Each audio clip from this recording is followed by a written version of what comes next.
you for joining the Charlotte City Council for our first business meeting of August. It almost feels like a new year instead of just the first meeting of the month. So I want to call this meeting to order and welcome everyone who's watching or who is attending. Tonight's meeting is being held as a virtual meeting in accordance with the electronic meeting statutes, and so we've met all the requirements of notice, and minutes are being kept through electronic means. I hope that many of you are watching us on the government channel, the city's Facebook page, or the city's YouTube page. I'd like to begin with introductions of the council members, and we're going to start with those who are physically present in the room, and then we'll go to those that are virtual. So I'm going to start. I am Vi Lyles, and I serve as mayor. Julie Eisel, I'm Mayor Pro Tem and serving at large. Malcolm Graham, City Council District 2. Ed Drake, City Council District 7. Good evening. Larkin Eggleston, District 1. Good evening, Renee Johnson, District 4. Tara Bakari, District 6. Braxton Winston at large. Good evening, Matt Newton, District 5. Greg Phipps at large. So I expect that we'll have some people that are virtual, and so we'll go to the council members attending virtually. Dimple Ashmira, at-large member. Thank you. Is there anyone else? Here I have Charlotte with me. Oh, wow, yay.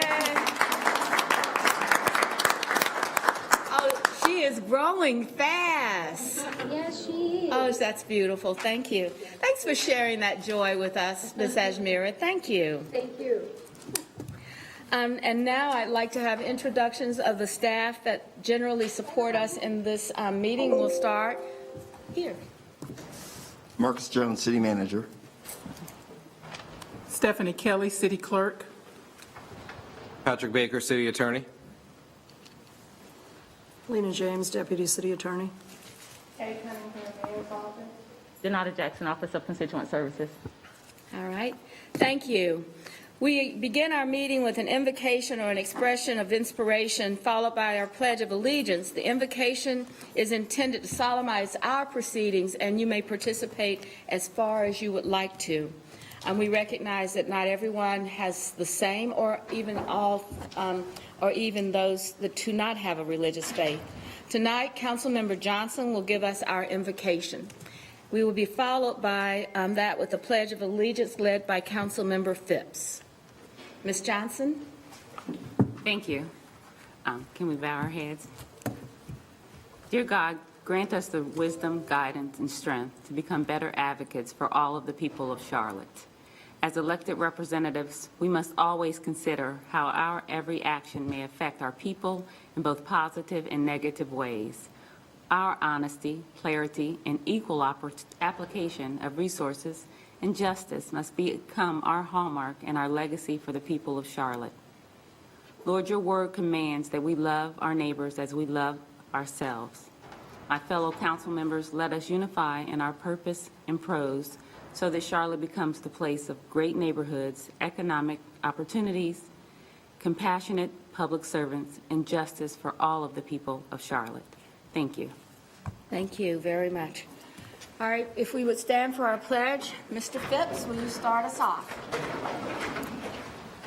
To the flag of the United States of America and to the republic for which it stands, one nation, under God, indivisible, with liberty and justice for all.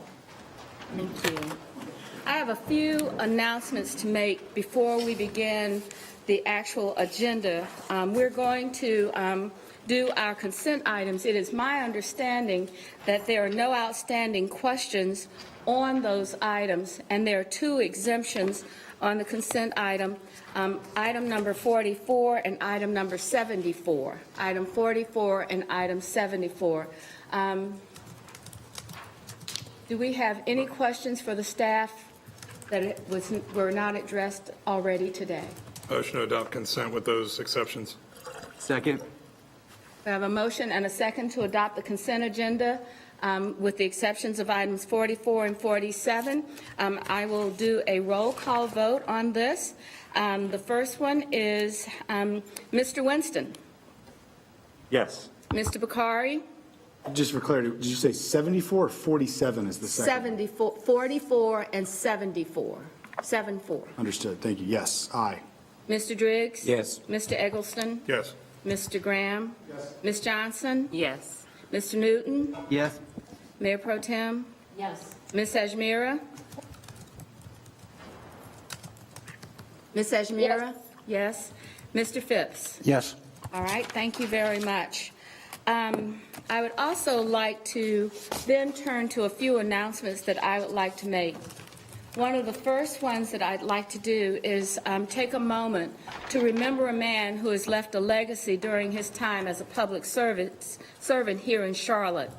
We recently lost 93-year-old Hoyle Martin, who served as a 3-term Charlotte City Council member and then represented the people of Mecklenburg County on the Board of County Commissioners.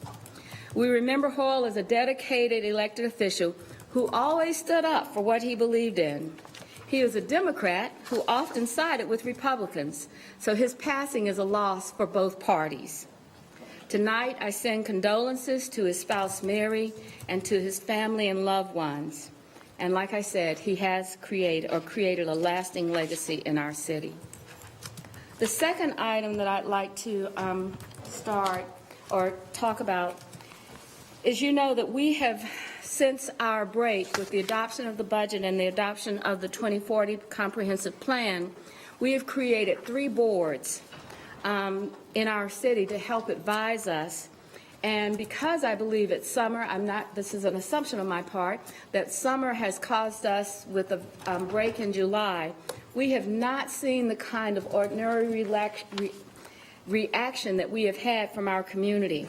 So we have 3 boards: the Charlotte Neighborhood Equity and Stabilization Commission, which is reviewing and recommending specific anti-displacement strategies and tools for protecting residents that live in vulnerable neighborhoods that may be, may be displaced. We have the Charlotte Equitable Development Committee, which is to assess the infrastructure throughout our city and recommend strategies to balance equitable investments in areas in most need. And the Arts and Culture Advisory Board, a board that consists of artists, creatives, cultural institutions to help allocate arts and cultural funding and develop our cultural plan. All of these boards and commissions were to be advertised through Friday, August the 13th.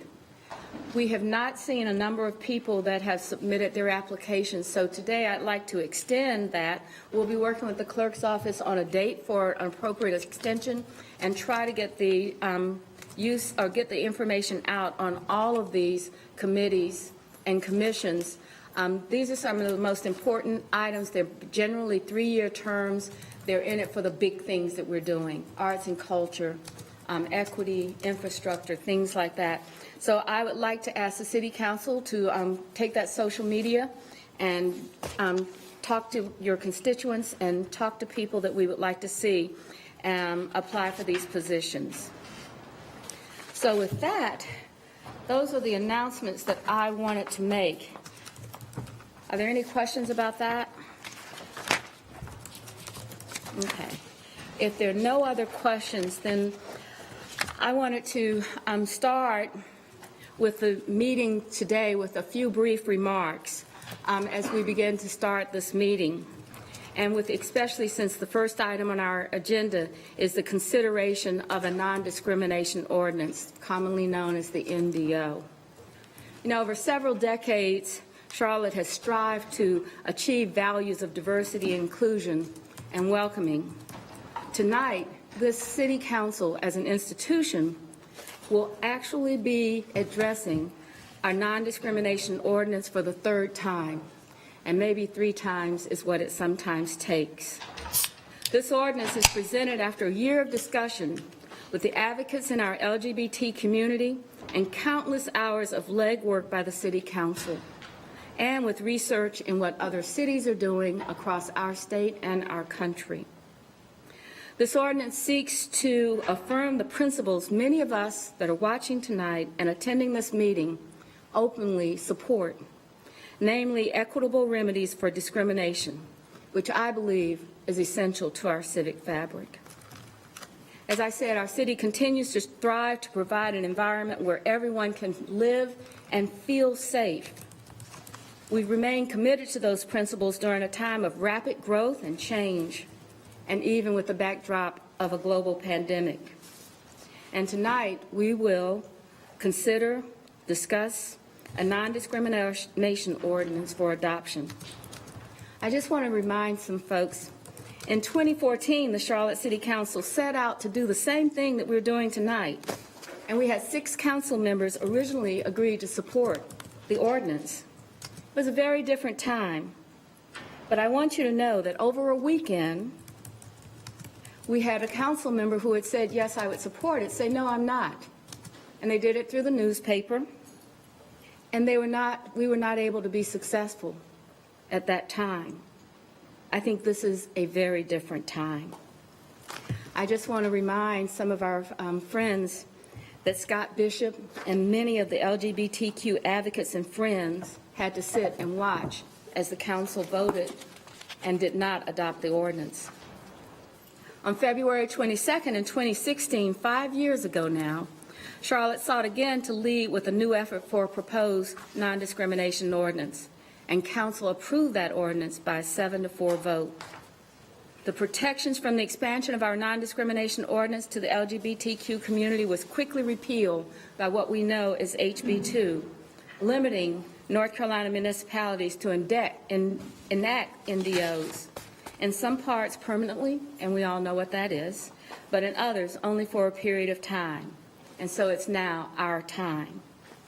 Charlotte, like many other North Carolina cities, is stepping up to provide equal justice. But I also want to do this. I want to commend Mayors Dan Clodfelter and Mayor Jennifer Roberts and all the elected officials, some of whom are here today, in the past who supported this ordinance. And then I also want to commend and thank the Charlotte City Council, because what we are doing tonight is a result of working together. Instead of a weekend where something was disrupted, there were conversations and debates since last Monday that brought us to this place tonight. I stand with those who support the action tonight, along with the countless LGBTQ advocates and organizations who have lobbied us for its passage. I expect this discussion will be passionate because it really matters. And as mayor, I want to say this. Every member of this body will make a decision in their own way, whether they do it by procedure or process belief. But I want you to know that every member of the City Council has actually stood up to have this discussion, to have this debate, and to participate tonight. And I hope that we'll end with an ordinance that has both clarity and certainty. I also want to share one other technical item. I've referred the question of fines and penalties to be included if the NDO is adopted tonight, to be referred to the Charlotte City Council Budget and Effectiveness Committee, Government Effectiveness, I forget all of it, Ed. Ed Briggs chairs it, for review and recommendation within the next 60 days, assuming that we adopt the ordinance as presented tonight. The discussion of this ordinance will frame how this council works to demonstrate respect for each other and for the people that live in the city. So I would like to say that I would hope that we would conduct ourselves in a way that, as I would say, people would expect us to, because of the kind of city that we are. So what I want to do tonight is follow and outline the meeting procedure for tonight, because I know many of you are probably not as familiar with some of the things that we do. So I wanted to start with an outline of what you can expect. The first item is that for any of our items on the agenda, the city attorney, in the case of the NDO, or the city manager on other items, will review any proposed recommended action. As I said in the first case for the NDO, the city attorney will speak. We have public speakers, both virtual and in person, who will have 2 minutes to speak on the NDO. We have no other speakers signed up for any other public hearing or any other item on the agenda tonight. I would ask that we please allow each speaker to be heard without interruption. Following the speakers, I will ask for a motion and a second, and each council member will be recognized once for questions and comments. Take as long as you need to have those questions and comments ironed out. And then after everyone has spoken, we will call for a vote on the motion. If there is a substitute motion, the substitute motion will be considered first, with each council member recognized once again for questions and comments on the substitute motion. Council will then vote on the substitute motion. If it passes, we've reached the conclusion. If it fails, there will then be a vote on the primary motion. We will follow these rules of procedure until there is a concluding action. So with that, I believe that we are now prepared to actually begin our first item. My hope tonight is that we adopt an ordinance consistent with our principles, our vision, and something that we can be proud of and celebrate in our community. So thank you for allowing me to outline a few things for the agenda tonight. I now want to recognize our City Attorney, Patrick Baker.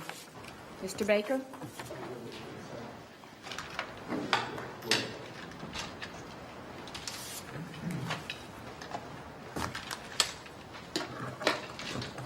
Madam Mayor, members of council, media, individuals, and members of the community. My name is Patrick Baker, and I am here to present the non-discrimination ordinance. I want to thank all the council members and members of the community for their tireless work and conversations that we had during the weekend to try to hammer out an ordinance that hopefully will pass this body and something that this community can be very proud of. And I will get we can get the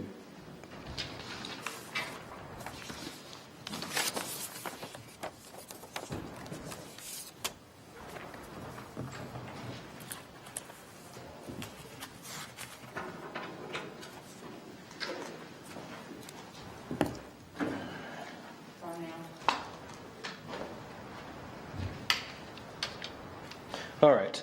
And this is similar to the introduction that I had last Monday. What this non-discrimination ordinance does is it regulates areas that are no longer preempted by HB 142 or any other laws, and this relates to employment and public accommodations. We've had a public accommodations ordinance for a number of years, and this is our first time having an employment ordinance as well. We're also expanding the definition of protected classes. A large part of that, as it relates to sexual orientation, gender identity, gender expression, comes from a recent case of the Bostock case coming out of the Supreme Court, which specifically considered sexual orientation, gender identity, and gender expression as part and parcel of sex discrimination. That is the law of the land now, and we are incorporate that in our definitions where you see prohibition of sex discrimination. That will include that Bostock language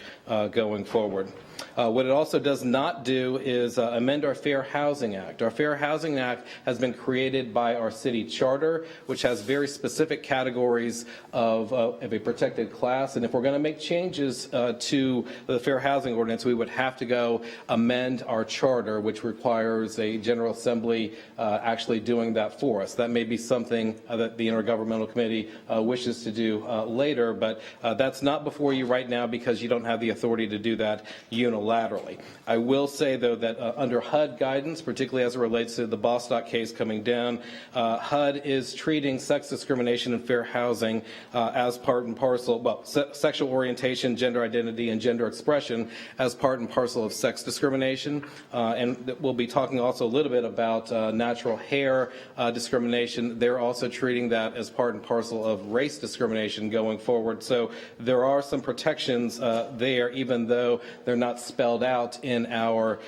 fair housing ordinance like they will be in the ordinances that we have in front of you. And again, that is simply for the reasons related to the charter authority that we have and how a charter can be amended. So the old policies that we had addressed public accommodations, passenger vehicle for hire, commercial non-discrimination as well. And the classes that were covered in those three ordinances included the protected classes were race, color, gender, religion, sex, national origin, ethnicity, age, and disability. We're continuing the same areas of regulation, but also adding employment discrimination that will cover all employers in the city of Charlotte, and I'll speak to that a little bit more as we go on. The new class of protected class, again, sexual orientation, gender identity, gender expression will be a part of sex discrimination going forward. And we're also adding pregnancy, which is a part of sex discrimination, veteran status, familial status, and natural hairstyle, which we consider to be part and parcel of race discrimination and or national origin discrimination, depending on the facts of that particular case. Again, the new definition of protected class will include race, color, gender, religion, national origin, ethnicity, age, familial status, sex, including sex orientation, gender identity, gender expression, veteran status, pregnancy, natural hairstyle, or disability, and it will apply to all the proposed areas. That is the new protected class here in Charlotte. We're also adding sexual orientation, gender identity, and gender expression, familial status to the passenger vehicle for hire ordinance, as well as the new employment ordinance. And this is the main change from, this slide will articulate the main change from last week as it relates to the employment, and I think that's 1283. Again, all the protected class will be covered, and it will be available to all employees in the city of Charlotte, and regulate all employers in the city of Charlotte. How this essentially will work is that if a complaint comes to the city, we will review it and make a determination as to whether we're going to handle the entire investigation internally, or if we're going to move it to the federal or state regulatory agencies first before we do any investigation. If the federal or state regulations or the regulatory agencies determine that they don't have jurisdiction or that what has been requested in terms of a protected class isn't recognized by the federal or state regulatory framework, that complaint will come back to the city and we will review it under our standards. That will apply regardless of the size of the employer. So this allows for any discrimination claims that will be covered by some sort of regulatory framework, either at the federal, state, or local level. And if you come to the city first, we can ensure that that will happen one way or the other. That's the main difference. I do want to add, there have been some questions about religious liberties, and a number of specific religious liberties have been embedded into the current ordinance, and I'm sorry I didn't hit that one before. There is a general overall blanket authority that essentially says that federal and state application of the law that applies to you, if you have a defense at federal level or state level for religious liberties, or you have access to that, you will also have that in our ordinance as well going forward. And we did put out some specific instances to make sure that it doesn't appear that in the city of Charlotte we're under a different constitution. It will be the same constitution with the same constitutional protections and the same protections for religious liberties as exist at the federal and state level going forward. And I'll stop there, take any questions. Are there any questions at this time for the city attorney or the council before we proceed?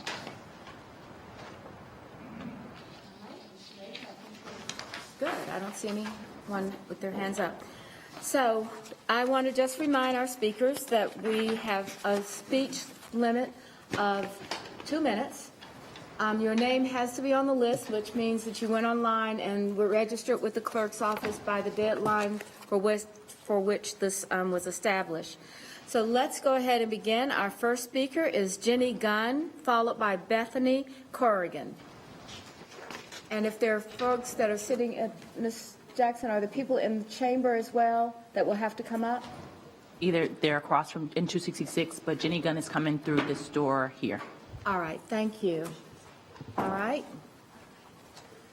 So Jenny? Yes, thank you. You live on a beautiful street. Yes, I do. You do. Good evening, everybody. I'm Jenny Gunn, and I'm here to talk about the NDO. The definition of democracy is also tempered with freedom and responsibility. You have both tonight. You have the freedom as duly elected officials to defend my community and many others. You have the responsibility to make sure that it's enacted. And I don't think you can really have a democracy without protecting the most vulnerable people in our society. Giving my community, for example, the transgender community, the freedom and the dignity to be able to apply for a job that I've been turned down many times for, no doubt, undoubtedly because I am trans, is a painful and brutal and sometimes dangerous thing to do.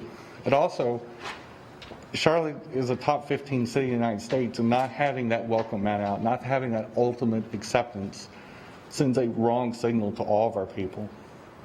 I ask, I implore, and I demand as a voter, a constituent, that you honor my community and many others by protecting veterans, people with natural hair, and my LGBT family tonight. Thank you very much. Thank you very much. Appreciate it. All right, Bethany Corrigan, followed by Deborah Hopkins.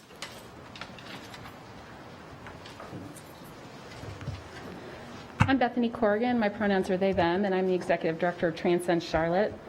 Some of you might not know the anxiety of waiting on a group of strangers to determine whether or not you matter.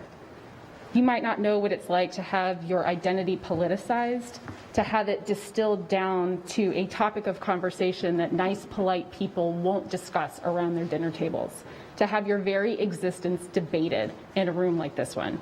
But unfortunately, for many of those who are gathered here tonight, that is a reality. It's the risk of governance. We dehumanize people and we lump individual life into amorphous special interest groups and movements. But the impact of your decision tonight will extend far beyond how groups of employers hire and fire groups of employees. In the wake of HB2, violence against trans people in our city and state rose dramatically.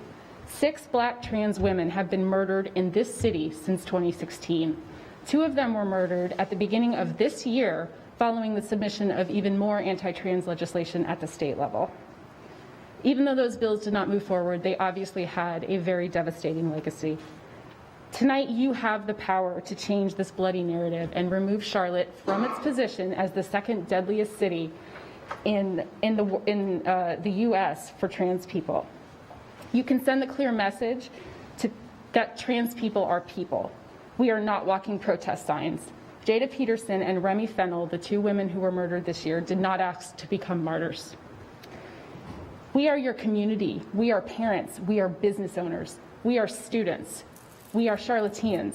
And all that we are asking is that you protect all Charlotteans now. Thank you. Thank you very much. Ms. Hopkins, Deborah Hopkins. Deborah Hopkins. Madam Mayor. Oh, there you are. City Council. It's so good to see you. Oh my gosh, you look great.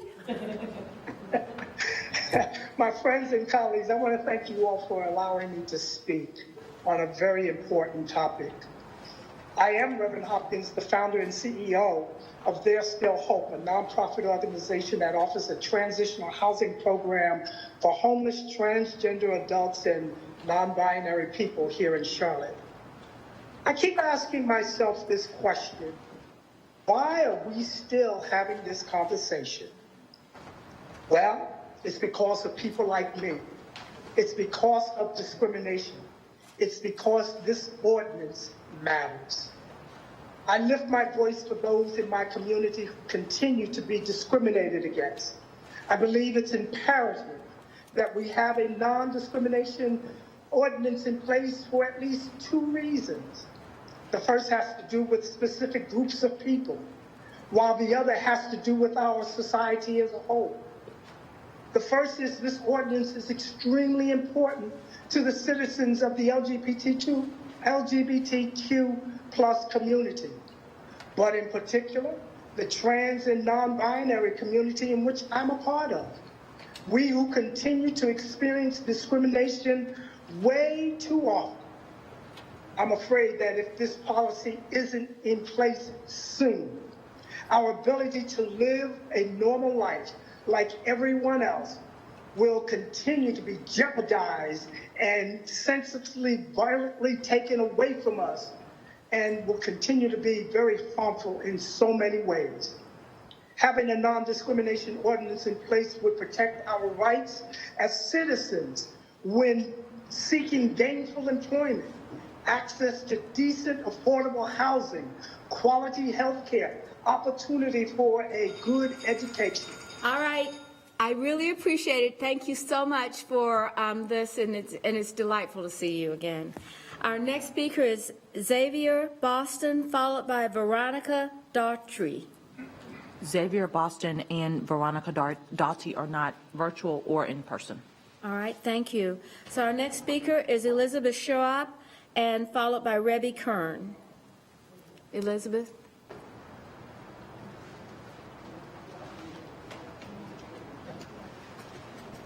Yeah, there we are.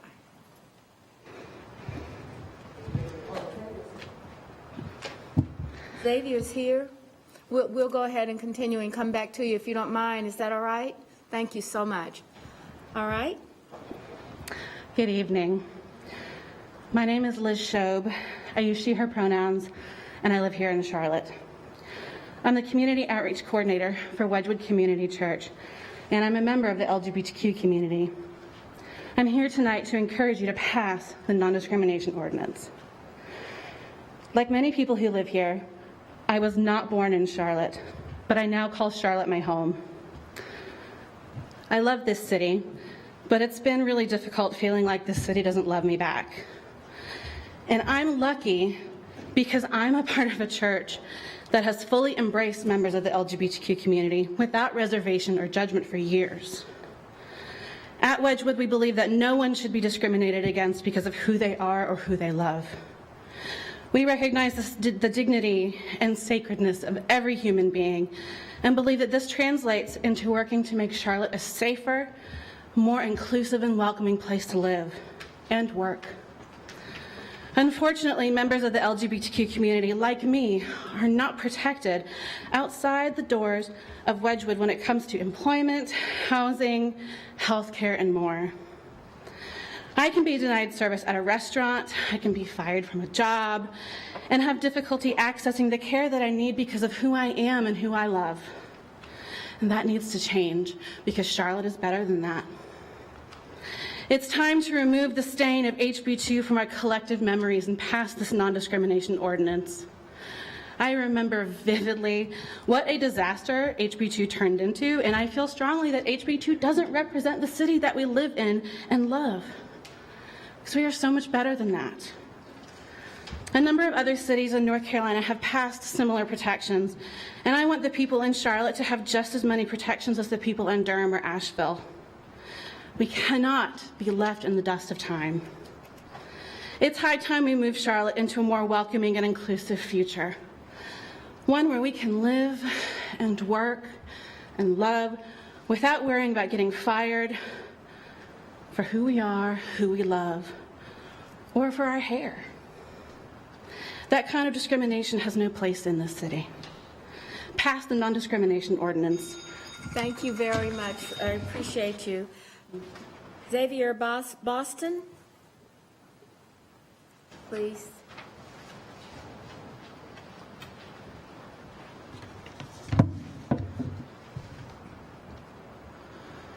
I speak to you today for the first time, although many have spoken on my behalf. I'm sure most of you know his name. Some of you have different reactions when you hear it. My fiance, Cameron Pruitt. Thank you. I love you. Madam Mayor, City Council, thank you for adding in natural hair protection, as it should always have been there.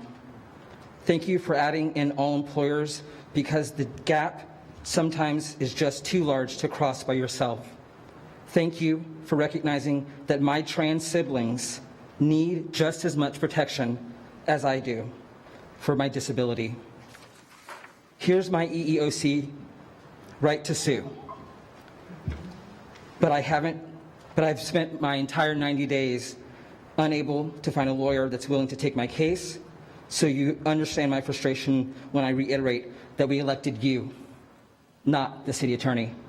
We need penalties, and I look forward to thanking you for adding these within the next 30 days. Thank you. Thank you. Rebby Kern, followed by Jill Coward. Thank you so much, Council, and thank you for inviting me to speak this evening. My name is Rebby Kern. My pronouns are they, them, and theirs, and I'm a biracial, non-binary, queer person who calls Charlotte home. I live here, I eat here, I work here, and I'm lucky to serve as the Director of Education Policy for Equality in North Carolina. I also am a leader for yoga and wellness here in Charlotte, including a Lululemon ambassador for Atherton Mills in South End. And I share this because I access our city in many ways. I want to bring to light that being a Black trans woman in America means that folks might be far more likely to experience inequities and prejudice, which can include extreme poverty, systemic and state-sanctioned violence, and violent murder that you've already heard about today and beyond. My community, including Black trans women, experiences unemployment rates twice as high as the unemployment rate for non-Black trans people, which is also 4 times as high as cisgender people, people who aren't transgender. They experience houselessness 5 times more than cisgender people and experience poverty 8 times more. It's unacceptable that these truths exist in our community at all. And it's devastating that my siblings are still under attack and are also being murdered. Because of this, I call on my city, the great city of Charlotte, to pass our non-discrimination ordinance as a baby step to change the narrative for my community and in this home of Charlotte. Charlotte deserves to join the 9 cities and towns in our state that are rising in solidarity to heal the pains of House Bill 2 and House Bill 142. My community, my siblings, my family and friends deserve to be seen and heard. Black trans women deserve joy, celebration, without fear and without discrimination. Thank you, Council. Thank you very much. Jill Coward.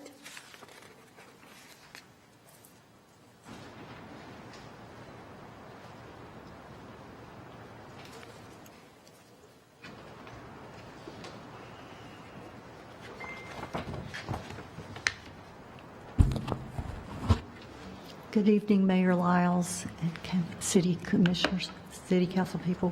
My name's Jill Coward.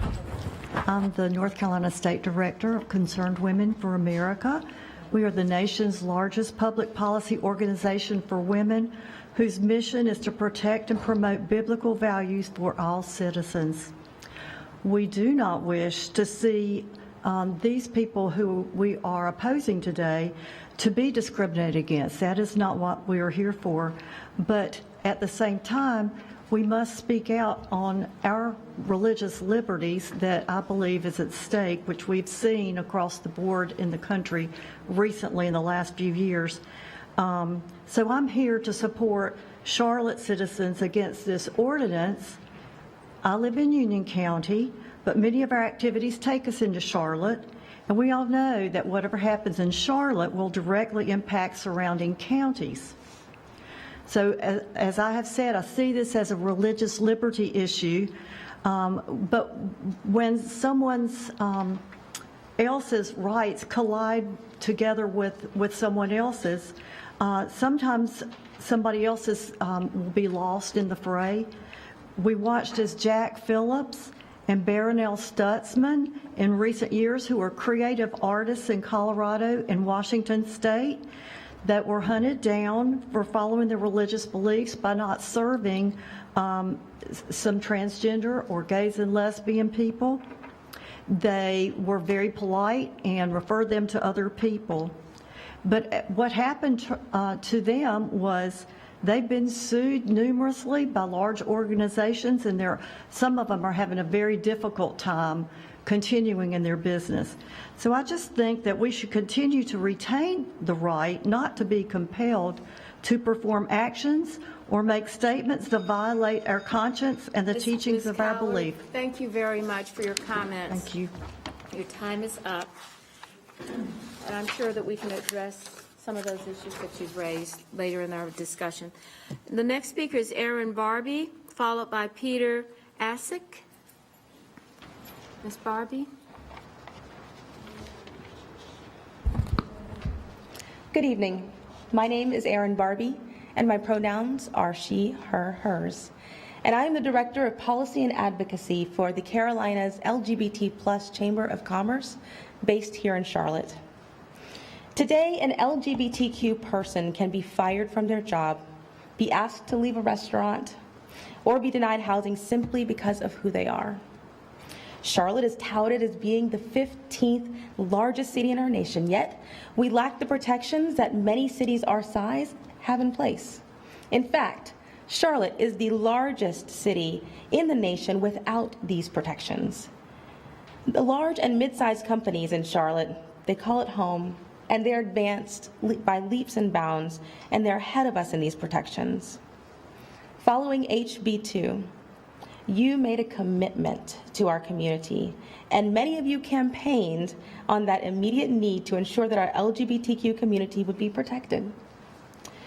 To be truly competitive and to attract the best and the brightest, we must show the world that we are who we say we are, that we welcome people to live, work, and visit here regardless of your hair, regardless of your identity, or regardless of who you love. The Carolinas LGBT Chamber of Commerce and the Charlotte Small Business Coalition call on you, City Council, to unanimously pass the ordinance that is before you this evening and follow through with the promise of enforceable penalties for those who discriminate. Support for these protections is good for Charlotte, and it's just good for business. Make good on that commitment and protect us now. Thank you. Thank you very much. Peter Asick, followed by Philip Benham.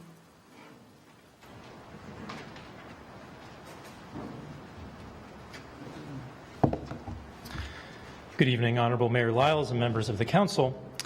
I believe that every human person has inherent dignity and deserves to be treated with respect. My faith teaches that every type of discrimination is to be overcome and eradicated as contrary to God's intent. I am here tonight representing myself as a priest and pastor because I also believe that your well-intentioned non-discrimination ordinance will open the door to discrimination against people whose beliefs about gender and sexuality run contrary to the definitions imposed by this law. City and state non-discrimination laws have been used to discriminate across the country against small business owners, such as Washington florist Baronelle Stutzman. Mrs. Stutzman serves all people, black, brown, gay, or straight. But when she was asked by a longtime customer to create floral arrangements to help celebrate his same-sex wedding, she politely declined this specific job. Why? Not because she has any personal antipathy toward the LGBTQ community. No, Baronelle Stutzman felt compelled to decline this work because she believes, as her faith and mine teaches, that people are created male and female by God, and that marriage is the union of a man and a woman. As a result, she was sued under a non-discrimination law and has become embroiled in a years-long legal battle that has exacted a heavy personal and financial toll. And I would note that she has not received relief at the state or federal level. Unfortunately, the story of Baronelle Stutzman is far from unique, and now Charlotte business owners could face similar risks if you pass this ordinance.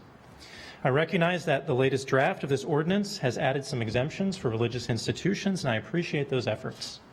But as the example of Baronelle Stutzman shows, people of faith do not live by their faith only inside the walls of a church or religious school. Sincerely held religious beliefs shape a person's entire life, including their professional life. And people should be able to live according to their beliefs. Is Philip Benham.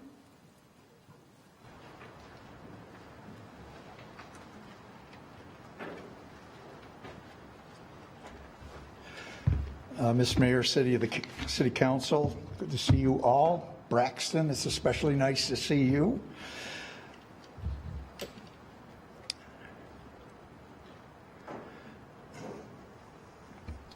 What you're about to do, you've already decided. You've got it worked out. And you've got some accommodations that you have worked out so that we can have freedom of speech and freedom of religion. It's very interesting to me that the First Amendment of the Constitution says that Congress shall make no law respecting the establishment of religion, nor prohibiting the free exercise thereof. So that accommodation that you're giving us, if Congress shall make no law, how much less you dare to make a law that would somehow prevent freedom of religion, that would somehow prevent free speech?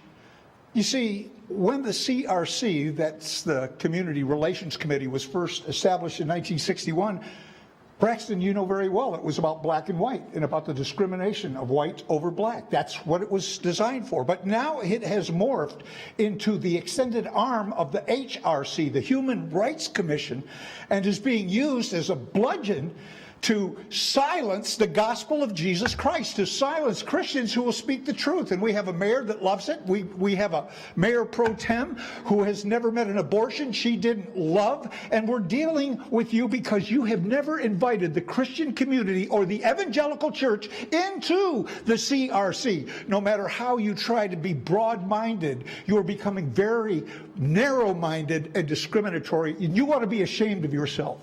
So for me to be with you tonight is like scuba diving in a sewer.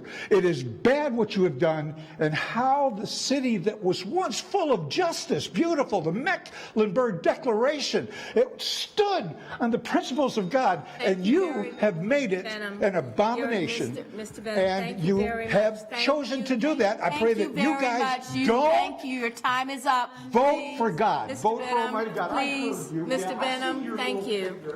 All right, our next speaker is Charles Walkup. Get the right finger up, Miss Izzo. He's on virtual. I'm calling. No, I'm sorry. Come back there. Yes, I'm calling you to exercise not just emotional, social, political, legal discernment in this matter, but more importantly, spiritual discernment. I'm sorry, the staff the room did not hear that Mr. Charles Walkup is speaking now. He's the next speaker on the list, and he has started, but Madam Clerk, Mr. Walkup, do you mind if you start all over again? Madam Clerk, would you start in 2 minutes, please? Thank you very much. I am calling you to look beyond other types of discernment like political and legal discernment to spiritual discernment. What aligns with God and what doesn't. How God's Spirit is different from one's emotions, and especially discerning Satan's deceptions. And I have witnessed just now the great extent of Satan's deceptions having taken place, and I'm speaking because my heart grieves for those who have been so deceived, and I do not want this particular issue to aid and abet Satan's plans, enslaving them further. Now, 50 years ago, this fall, my then 20-year-old brother committed suicide from unwanted same-sex attraction, and I personally dealt with same-sex attraction, but I chose to trust God's word, his truth, and his grace. And he saved me from this sexual abnormality, this affliction. And I give him praise and thanks for that. And I want to see that happen with others. I want to emphasize from a legal standpoint, liberty and discrimination. Discrimination is not a constitutional principle. We're treating it that way, but it's not even mentioned in the Constitution. Liberty is the principle. In the Garden of Eden, God could have stopped the serpent.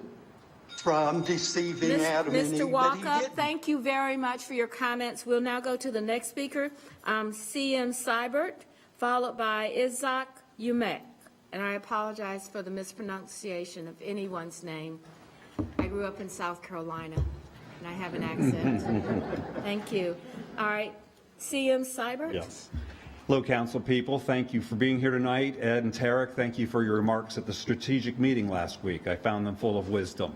I'm here as a small business owner to reflect a little further on the story of Barnell Stutzman, and I'd make the request that we apply Bostock to the City Council's ruling. Employers 15 and larger.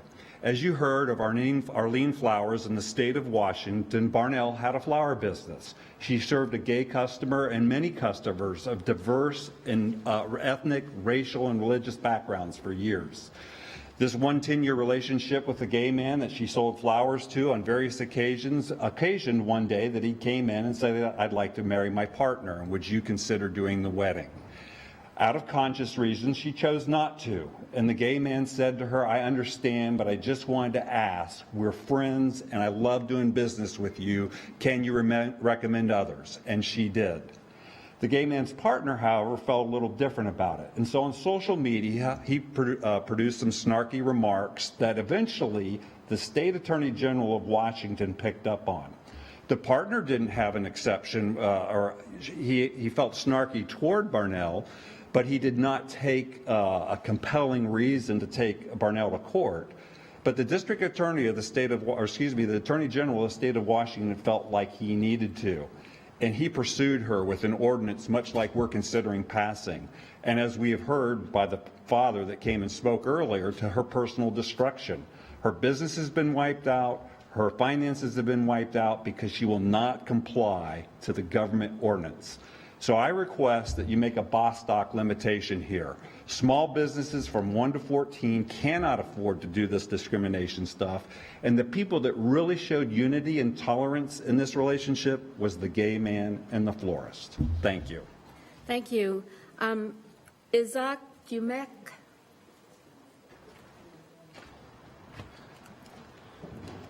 Madam Mayor and members of council, my name is Istok Umek. I was close. That's okay. Thank All good. you. Been called worse. Imagine someone's fight for equal rights and you think this fight is against you. That says something about you. While some would have you believe that these protections undermine fairness and freedom, it's just their own projection. They're worried they'll be treated as they've treated historically those who are different. Don't worry, LGBTQ plus people will not treat you the way you've treated them. It's time for the council to adopt protection for LGBTQ plus community and others. Thank you. Thank you. Our next speaker is Kendrick Cunningham, followed by Sean Crenshaw. Mr. Cunningham, good to see you. Good to see you too, Madam Mayor. Thank you for recognizing me. My name is Kendrick Cunningham. My pronouns are he, him, they, them, and I am a proudly openly bisexual man. It brings me much joy and relief to know that the Charlotte City Council is now reassessing, bringing back the non-discrimination ordinance. When we first did this, the North Carolina General Assembly came back with a very devastating law named HB 2 that cost our state over $3 billion. And it also cost Charlotte millions of dollars because we lost the NBA All-Star game. So for those of you who are considering to vote against this non-discrimination ordinance today, I want you to think about all the major companies we are risking. We just lost Apple to Raleigh. All of the trans people who have to wake up in this city every single day. This is the second deadliest city for trans people to live in America. And the fear that they face about whether or not if they die, will their abuser be held to the fullest extent possible by the law. If you vote no, you're sending a clear signal to NBA. You're sending a clear signal to Microsoft, Apple, and anyone else who wants to come to Charlotte, because we are projected to be in the top 5 within the next decade. That we don't want your business and we don't want your kind in this city. And I think the majority of Charlotte residents and business owners disagree with that statement. So I urge you today to pass a unanimous vote for the non-discrimination ordinance. All right. Sean Crenshaw, followed by Gladys Knights. Sean Crenshaw is not online and not in person. Gladys Knights is on virtual. All right. Gladys Knights, you're virtual. Are you calling in, Donata? Miss Gladys Knights, would you go ahead and begin speaking? Gladys? Gladys. Sorry, I cannot see an E from an A. No, this is not spelled like that. Are you ready to do the background singing, Mr. Driggs? A little bit of Pips. All right. Gladys? Well, we'll come back to her. And all right, so our next speaker is Jermaine Nakia Lee,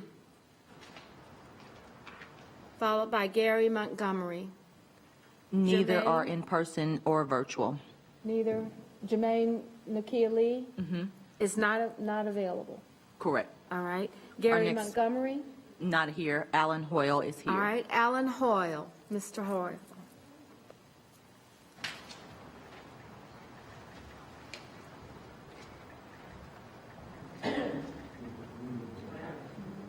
Right.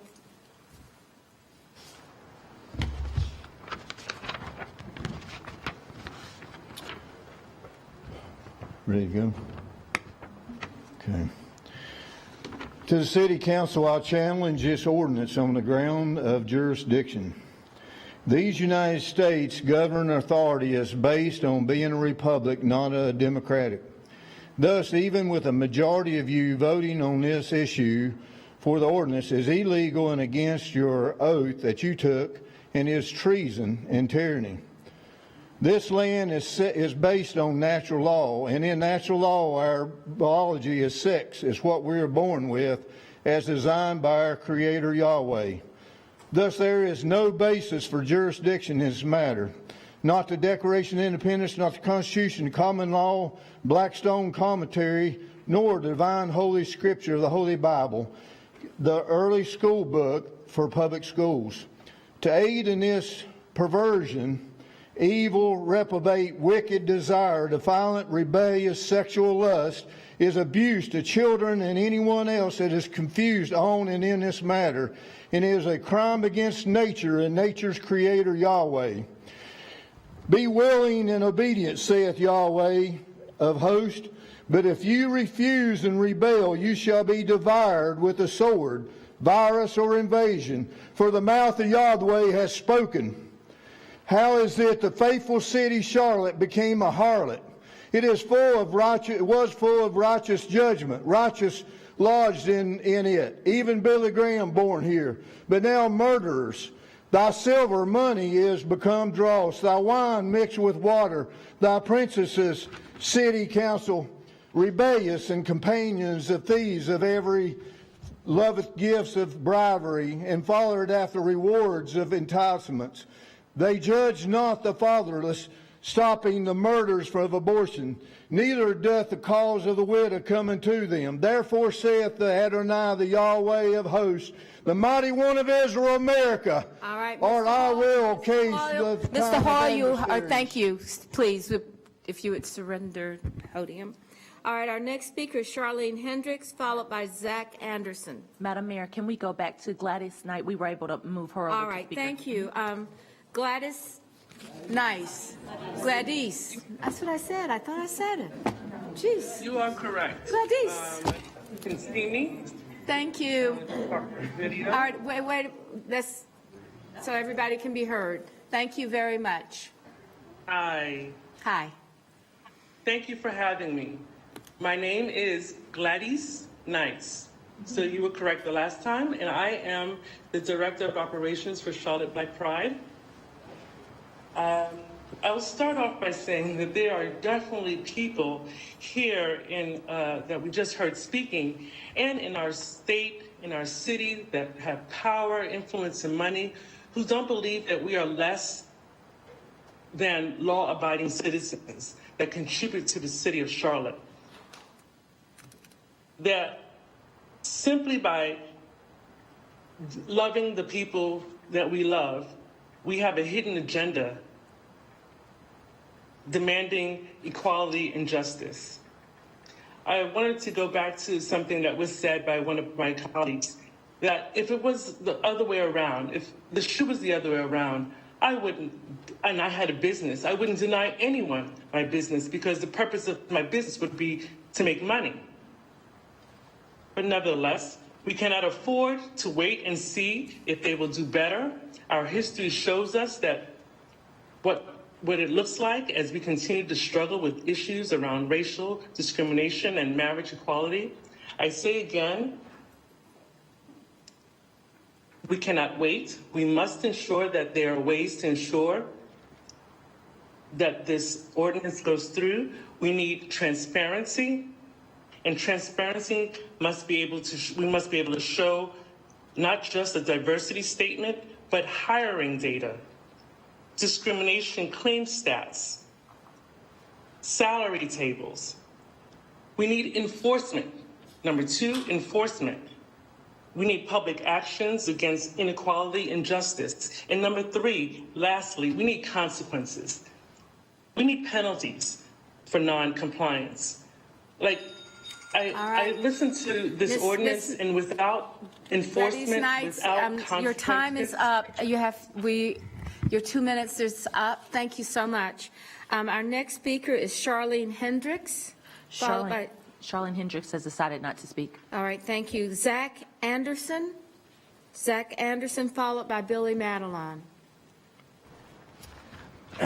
Good evening. I can only hope to be as colorful as the previous speakers someday. I'm only here because I was told there's cookies here somewhere. No? Okay. I had a speech prepared, but I think I'm going to throw that out a little bit just based on the previous speakers that were up here. A lot of the examples that they were leading with were client-based, customer-based. From what I'm aware of for this non-discrimination ordinance, this is purely employment. I'm a co-founder of one of two LGBT-owned staffing firms in the United States, located right here in Charlotte. I've been in staffing for 8 years now, both on the account management side and the recruiting side. That means I've been able to meet a lot of people in both businesses and candidates that I've recruited. And this really brings up HB2 about 4 or 5 years ago. When that passed, I was here as a recruiter in Charlotte, and we lost a lot of business. I was actually having to pivot my book of business away from Charlotte and North Carolina because people did not want to come to North Carolina anymore and actually take these jobs because they didn't feel protected. Since then, I've actually moved to other companies, and I just started my own staffing agency, again, 5 months ago. From a personal perspective, I have a lot of friends from different backgrounds that look different than me. Most of the time, I am a gay man, but I can generally pass, so I haven't really felt this discrimination. But I'm standing up for people that might not have the same abilities. So with that, I do urge you to pass this ordinance just because from a business standpoint, it would be very beneficial for us going forward to be able to keep up with other great American cities, world-class cities, to actually bring businesses here and bring people here. And from a personal standpoint, I definitely want to see people in my own personal network be able to enjoy those protections. Thank you.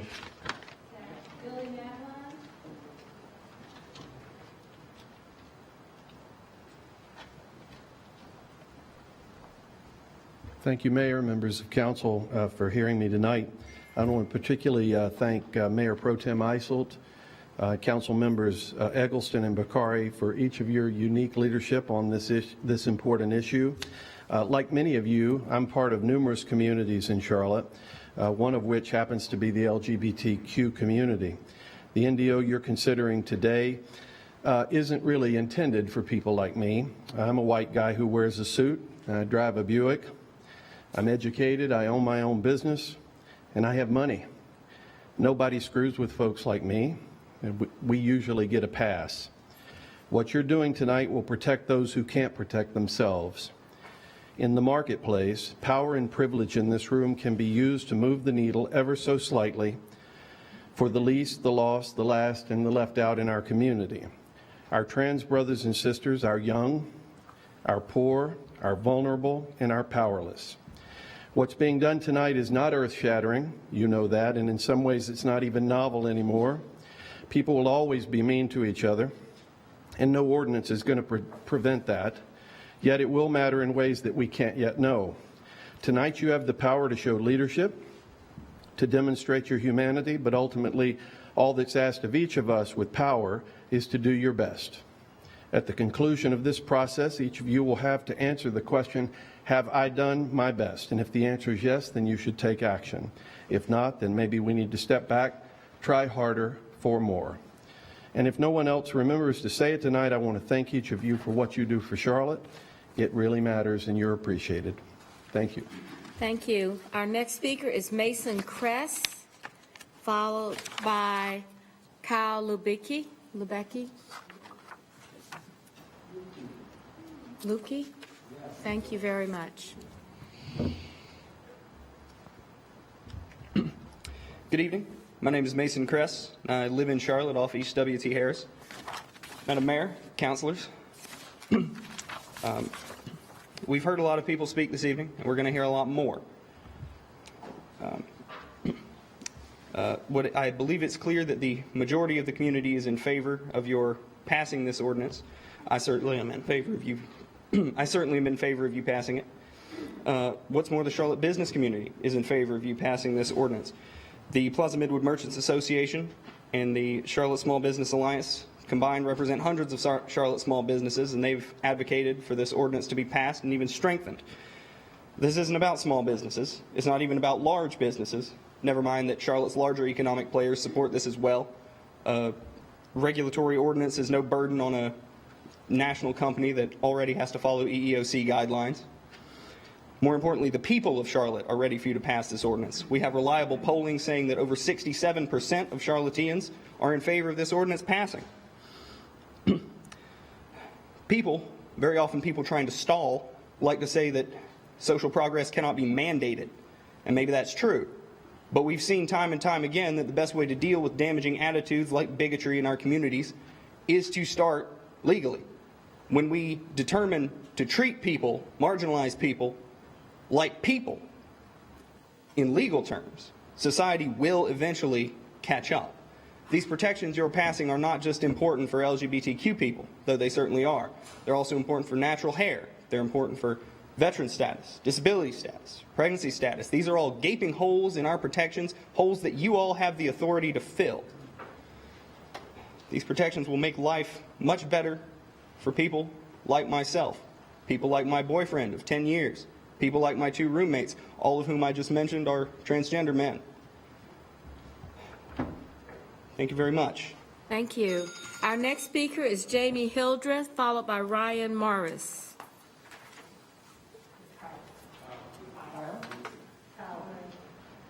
Oh, I'm sorry, Kyle Lukey. My apologies. I wrote down the wrong check. I'm always forgotten. Thank It's you. okay. Thank you very much. Madam Mayor and Council, my name is Kyle Lupke, and I am a resident of the Enderley Park neighborhood here in Charlotte. I am the incoming president of the Log Cabin Republicans in North Carolina, which is the largest statewide organization of LGBTQ conservatives and allies. I'm the treasurer of the Mecklenburg County Young Republicans, and I'm the vice chair of the Plus Collective, which is Charlotte Mecklenburg's LGBTQ plus community fund. I come before you today to both call for the passage of this ordinance and to challenge this body to go further. As someone who has been discriminated against because I am gay, I recognize that these protections and the recourse that they provide are important. They don't only signal to LGBTQ people that Charlotte is a welcoming city, but they also make clear that even one person's individual liberties being violated is unacceptable. Because I have myself fought the sting of discrimination, I am sensitive to the concerns of many in our religious communities that these protections would require individuals and organizations to violate their deeply held religious beliefs. As a deeply religious person myself, I thank this council for making clear the religious liberty protections in this ordinance, and I thank Councilmember Bokhari for pushing for such clear language. But what can be improved? Contrasted with the Republican non-discrimination ordinance released in June, this ordinance does not protect LGBTQ plus individuals in housing. Tomorrow, I could call a homeowner who is selling his property without an agent and have no recourse if he decided he didn't want to sell to me as a gay man. Fixing this loophole is simple and does not require a charter amendment. All that needs to be done is to make clear that for the purposes of our housing code, sex is interpreted as meaning sexual orientation and gender identity. But we cannot make the perfect the enemy of the good. Could this ordinance be better? Absolutely. But should you pass the one before you? Absolutely as well. I hope for a unanimous vote. Thank you. Thank you. All right, now we'll hear from Jamie Hildreth, followed by Ryan Morris. Good evening, Council. I want to thank you all for taking up this vote of non-discrimination ordinance here in Charlotte, North Carolina. I urge you to support and pass the ordinance. I'm joining you just from down the street. I am now a resident of Uptown myself here in Charlotte. And I'm someone who has been around for a little while when it comes to the discussion of non-discrimination ordinances in Charlotte. This is our third time. There are some of you who were on council the first time this was voted, the second time, and now there's a whole new class of you who are on city council. And I hope that you all will consider all of those who are in Charlotte to protect all Charlotteans and to do what Charlotte has always done, and that is to lead and protect all. And so my message, once again, is very simple. I urge you to pass this non-discrimination ordinance and to do what Charlotte has always done, and that's lead. Thank you. Thank you. Ryan Morris, followed by Steve Widows.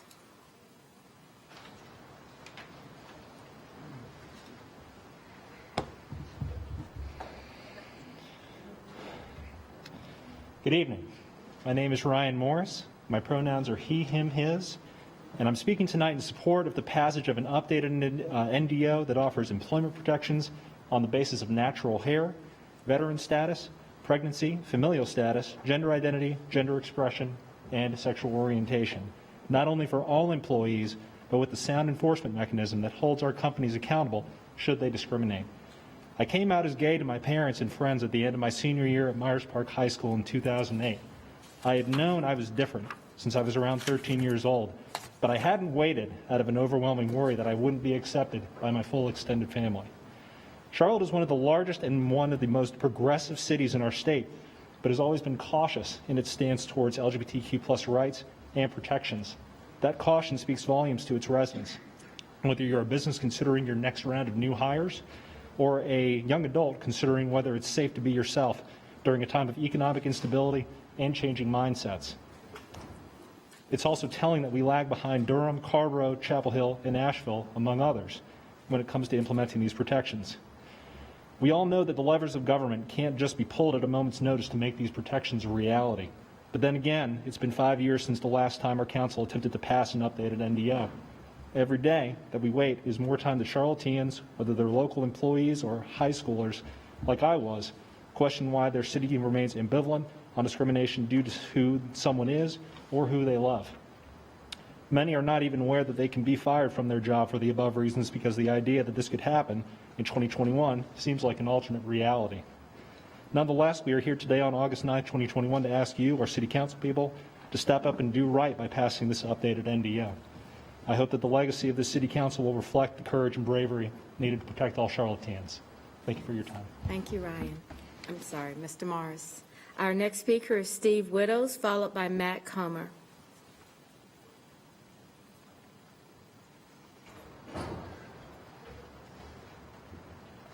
Please begin. Okay. You have 2 minutes. It's not a sin for a Negro to be black. It's not a sin for a woman to be in holy marriage. It's not a sin for a man to be in Down syndrome. It is a sin for a man to be in sodomy. It is a sin for a man to be pretending like he's a woman.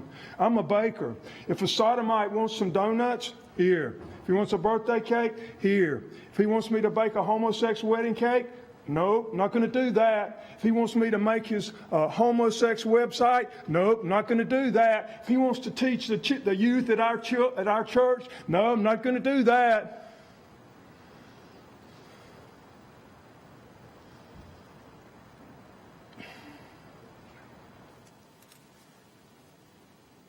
We need to get real with God in this country. We need to get the fear of God in this country. 200 years ago, Why is it that this law has come up right now? Why is that? I can tell you why. It's because the Sodomites, it's not because they don't have whatever they want. It's because they want everybody to bow to them. That's what they want. They're like, in the book of Esther, they're like Haman. He said, I don't have any peace as long as this one man, Mordecai, won't bow to me. And he made a law. That's the Sodomites. They want this one man. That's the reason for this law now. They want this one man, Mordecai, they want him to bow. Does he that made the eye, does he not see? He that made the ear, does he not hear? He that's got your soul in his hand, does he not know?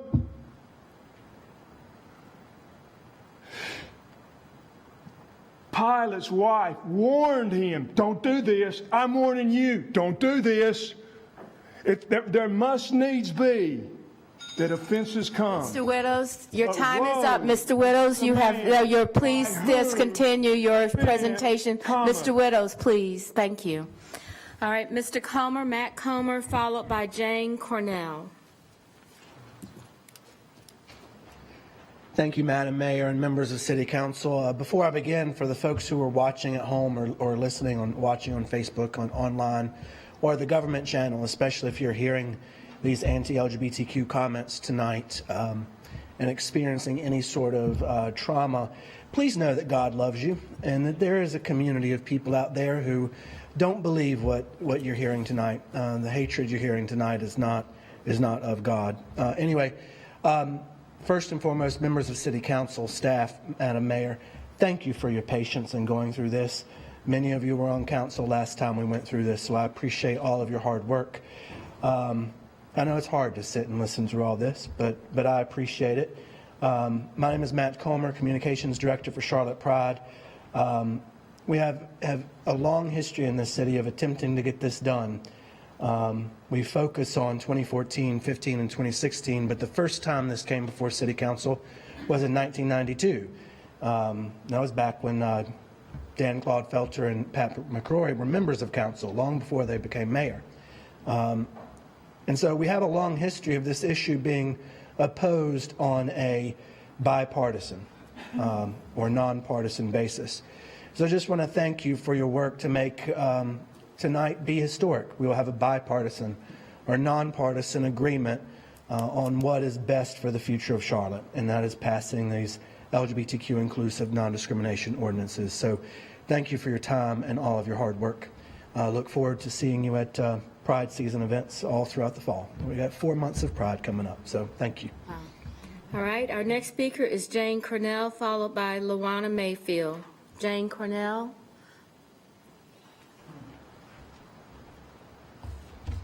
Good evening, council members. I'm Jane Cornell. I have lived in Charlotte since 2004, and I'm here with the Mecklenburg County GOP.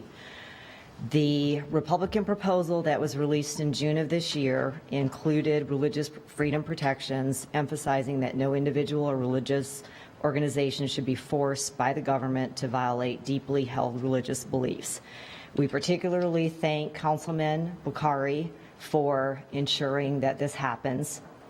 As a follower of Jesus, this doesn't go far enough, however, and so I implore you to consider the ramifications of small businesses and their need to uphold their religious beliefs. I've digressed. The other reason that I am here is that the current draft does not include important protections for both political affiliation and political activity. It is of the utmost importance to include these protections to ensure groups that are as diverse as Black Lives Matter, Right to Life, Planned Parenthood, Democrats, Republicans, Libertarians, etc., may freely hold and peacefully advocate for their beliefs consistent with what it means to be an American. So I implore you to add the political affiliation and political activity to this NDO. Thank you, council members. By Ann Peacock. Who's that?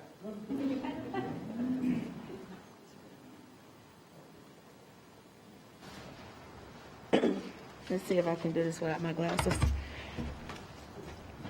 Thank you, Mayor and Council, for the opportunity to speak to you this evening. A few thoughts.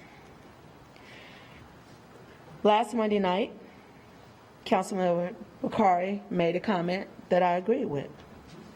I know, right? Your comment was regarding a statement ensuring in writing, in the spirit of clear and explicit language, regarding the NDO. I completely agree.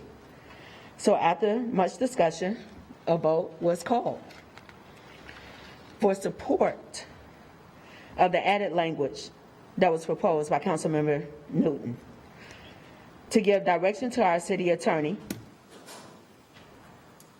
And through the straw vote, it was stated that if you are in favor of all protected classes, 15 and above, please raise your hand, of which 7 of our 11 council members raised their hand in support, signifying a yes. So for that, thank you, Attorney Baker, for listening and bringing back such language. However, I have some concern. Section 4, Article 5, in Chapter 12, Section 12.83 states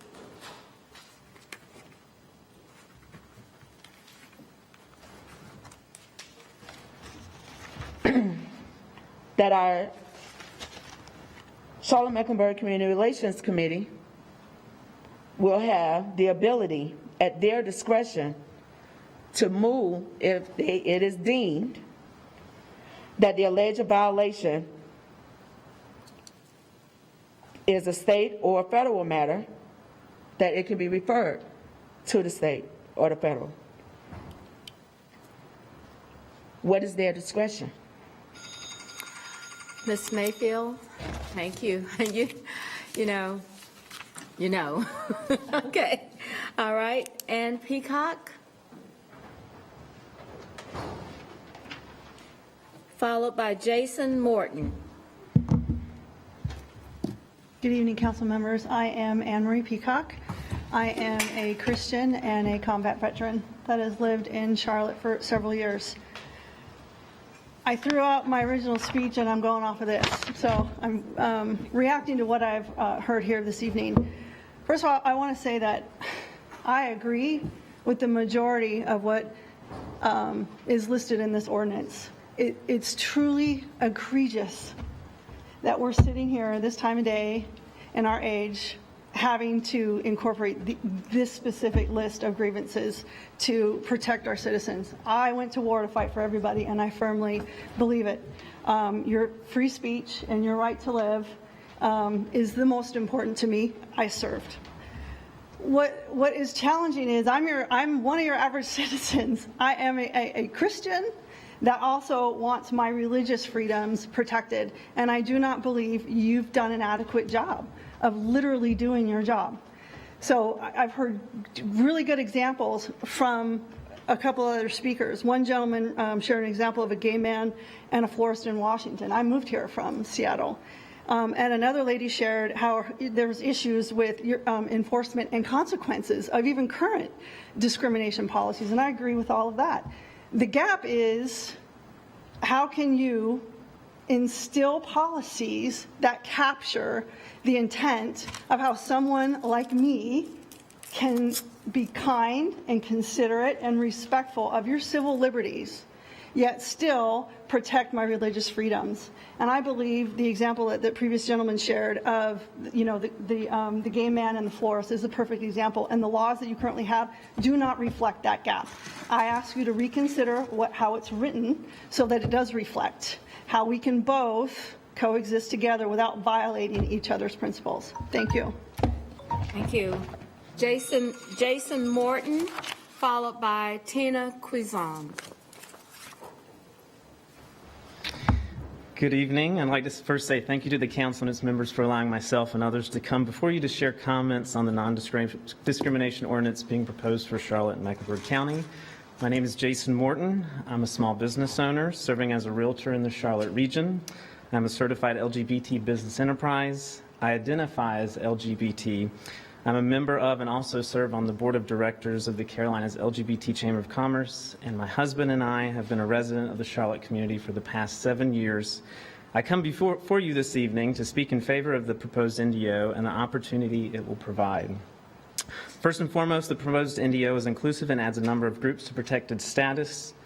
It also allows private employment protections, which are essential as people can be fired in Charlotte without recourse if their employer has fewer than 15 employees. I also appreciate the most recent revision that took place over the weekend where this NDO will protect all employees no matter the size of their employer. These protections will ensure people can feel safe to work without the fear of discrimination. As a realtor, you and I know that our area is seeing significant growth when it comes to people who are interested in and looking to move to Charlotte.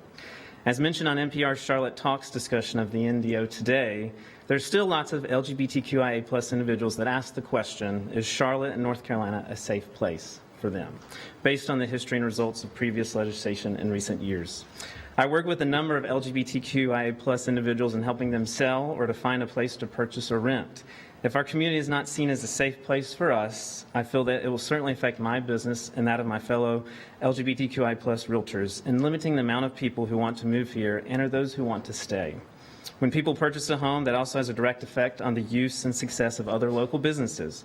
Purchasing a home involves using a lender, needing an attorney, finding movers, hiring contractors to complete renovations or repairs, purchasing new furniture and household goods, and so much more.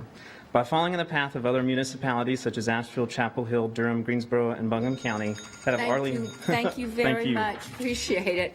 You can always send your remainder of your notes to or speech to the city clerk. All right, thank you. Tina Quizon, and followed by Holly Savoy.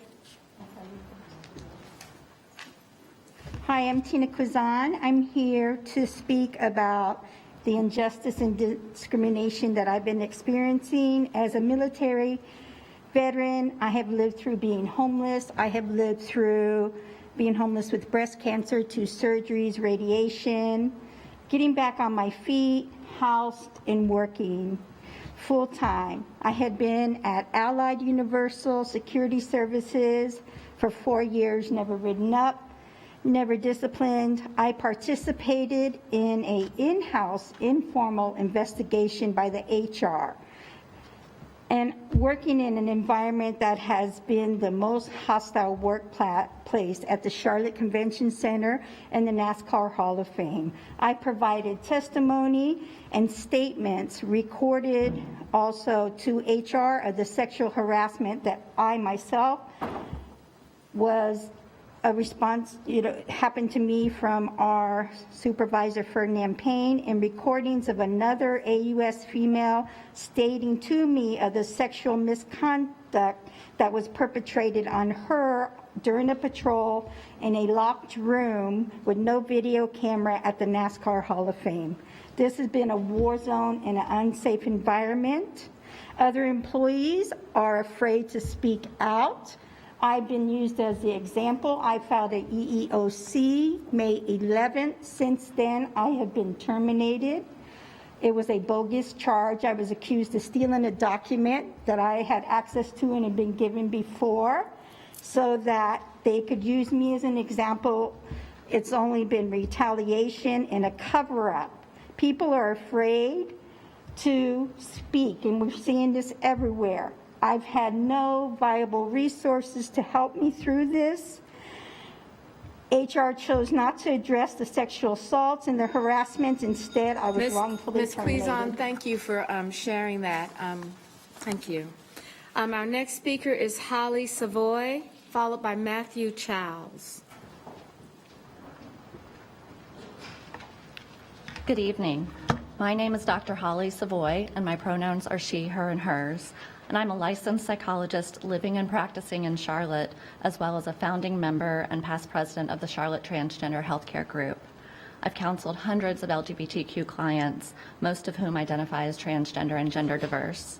And over the years, I've heard numerous reports of harassment, discrimination, and blatant microaggressions in schools, workplaces, hospitals, and many other public settings. Many Charlotteans live in fear of being mistreated because of their sexual orientation or gender identity, and it's time that Charlotte stands up and votes yes for the strongest ordinance possible to truly protect LGBTQ individuals from further discrimination and treat all people as human beings, regardless of identity, status, or expression. It's fact that research demonstrates that employment discrimination against LGBTQ individuals is 2 to 4 times greater than that for the general population. It's fact that prejudice, harassment, and discrimination are the primary reasons for higher rates of mental and physical health disparities for LGBTQ individuals. It's also a fact, and the most staggering, that 40% of transgender individuals have attempted suicide compared to 4.6% of the general population due to this discrimination. This has to change. We can and must do better as a city. As a psychologist, a small business owner, and resident who counsels and supports individuals not currently protected in our city every day, I urge you to take action and reduce the trauma and health disparities happening to our LGBTQ residents by passing a strong non-discrimination ordinance. Thank you. Thank you. Matthew Charles, followed by Faye Alman.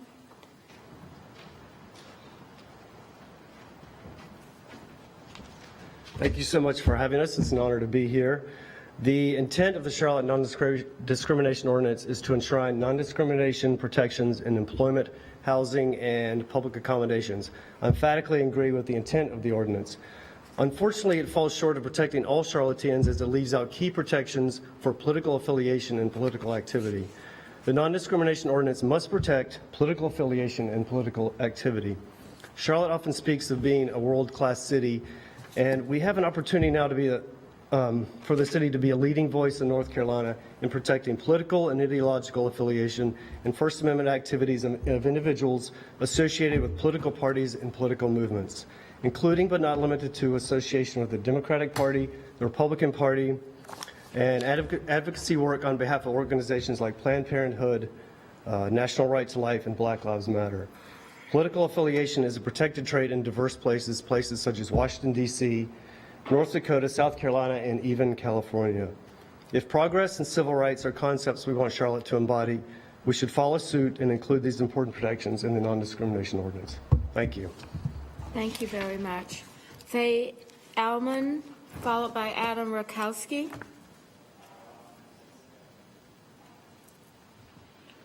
Faye Elman is online. Ms. Alman? Yes, can you hear me? Yes, we can certainly hear you. Please, you have 2 minutes. Thank you, Mayor Lyles and council members. My name is Faye Allman, and I appreciate the opportunity to speak. I firmly believe that political affiliation is a protected trait and should be part of the non-discrimination order being discussed tonight.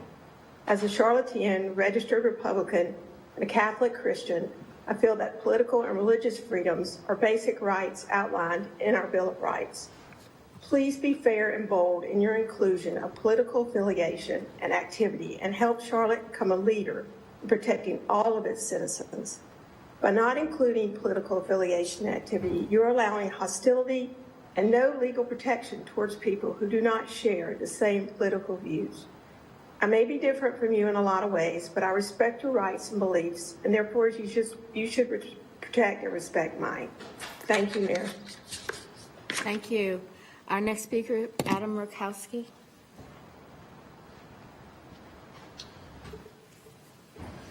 Good evening, Mayor Lyles and members of the City Council. My name is Adam Raskoski.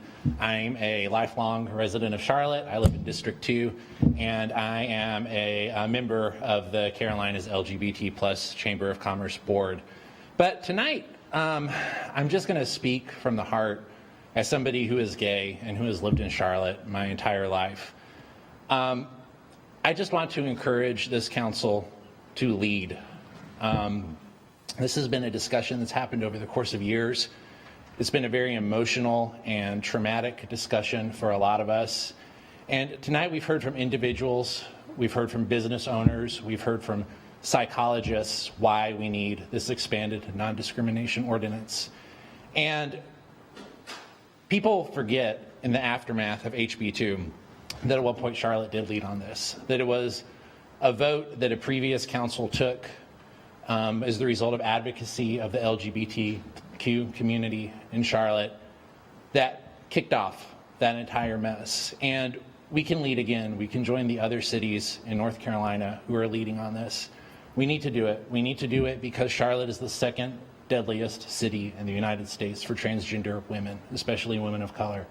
We need to do it because research shows that 60% of the LGBT community has experienced financial impacts from discrimination. We need to do it because of some of the remarks that we've heard tonight that have shown that in many ways the LGBTQ community is still not safe in our city. So I encourage you to adopt an inclusive, non-discrimination ordinance that protects the LGBTQ plus community, protects veterans, people who are pregnant, people with natural hair. I'm so encouraged by the inclusive and nonpartisan manner in which this conversation is taking place in contrast to the last time around. And I just encourage us to lead and make this happen. Thank you. Thank you very much. Our next speaker is Jennifer Radacek. I hope I got close. Radacek. Thank you, Radacek. Jennifer Radacek. Hi, thank you. My name is Jennifer Radacek. I'm good with she and they. I'm a psychotherapist and a business owner in Charlotte. I currently reside in Union County but spent many years in Mecklenburg County, and I'm a proud pan person that is straight passing, who's also gone through the experience of pregnancy and managing employment. But today, I'm here as the president of the Charlotte Transgender Healthcare Group. We're a growing group of 90-plus medical and mental health clinicians spread throughout the greater Charlotte area that come together, amongst other things, to treat the trauma our trans and POC siblings endure living in our community. We were proud to support the non-discrimination ordinance that the council previously passed and look forward to renewed and more robust protections for our citizens. Every day, we are faced with the aftermath of transphobia and legal discrimination that have been normalized and supported by many elected officials across our state and our nation. As I stated before, and as HB2 and the associated fallout demonstrated, these protections are needed to combat this civil rights issue and the ongoing prejudicial agendas based in irrational fears and hatred. As clinical professionals, we can assure you that gender and sexual diversity are a natural part of human diversity, and also that these protections will be a necessary part of the long reparative journey. It is our hope that our city will stand as a beacon of hope in the South, a city that will not be bullied to abandon the basic rights of systematically victimized minority populations. Charlotte is a remarkable city, and we are ready to stand proud with you in passing this ordinance.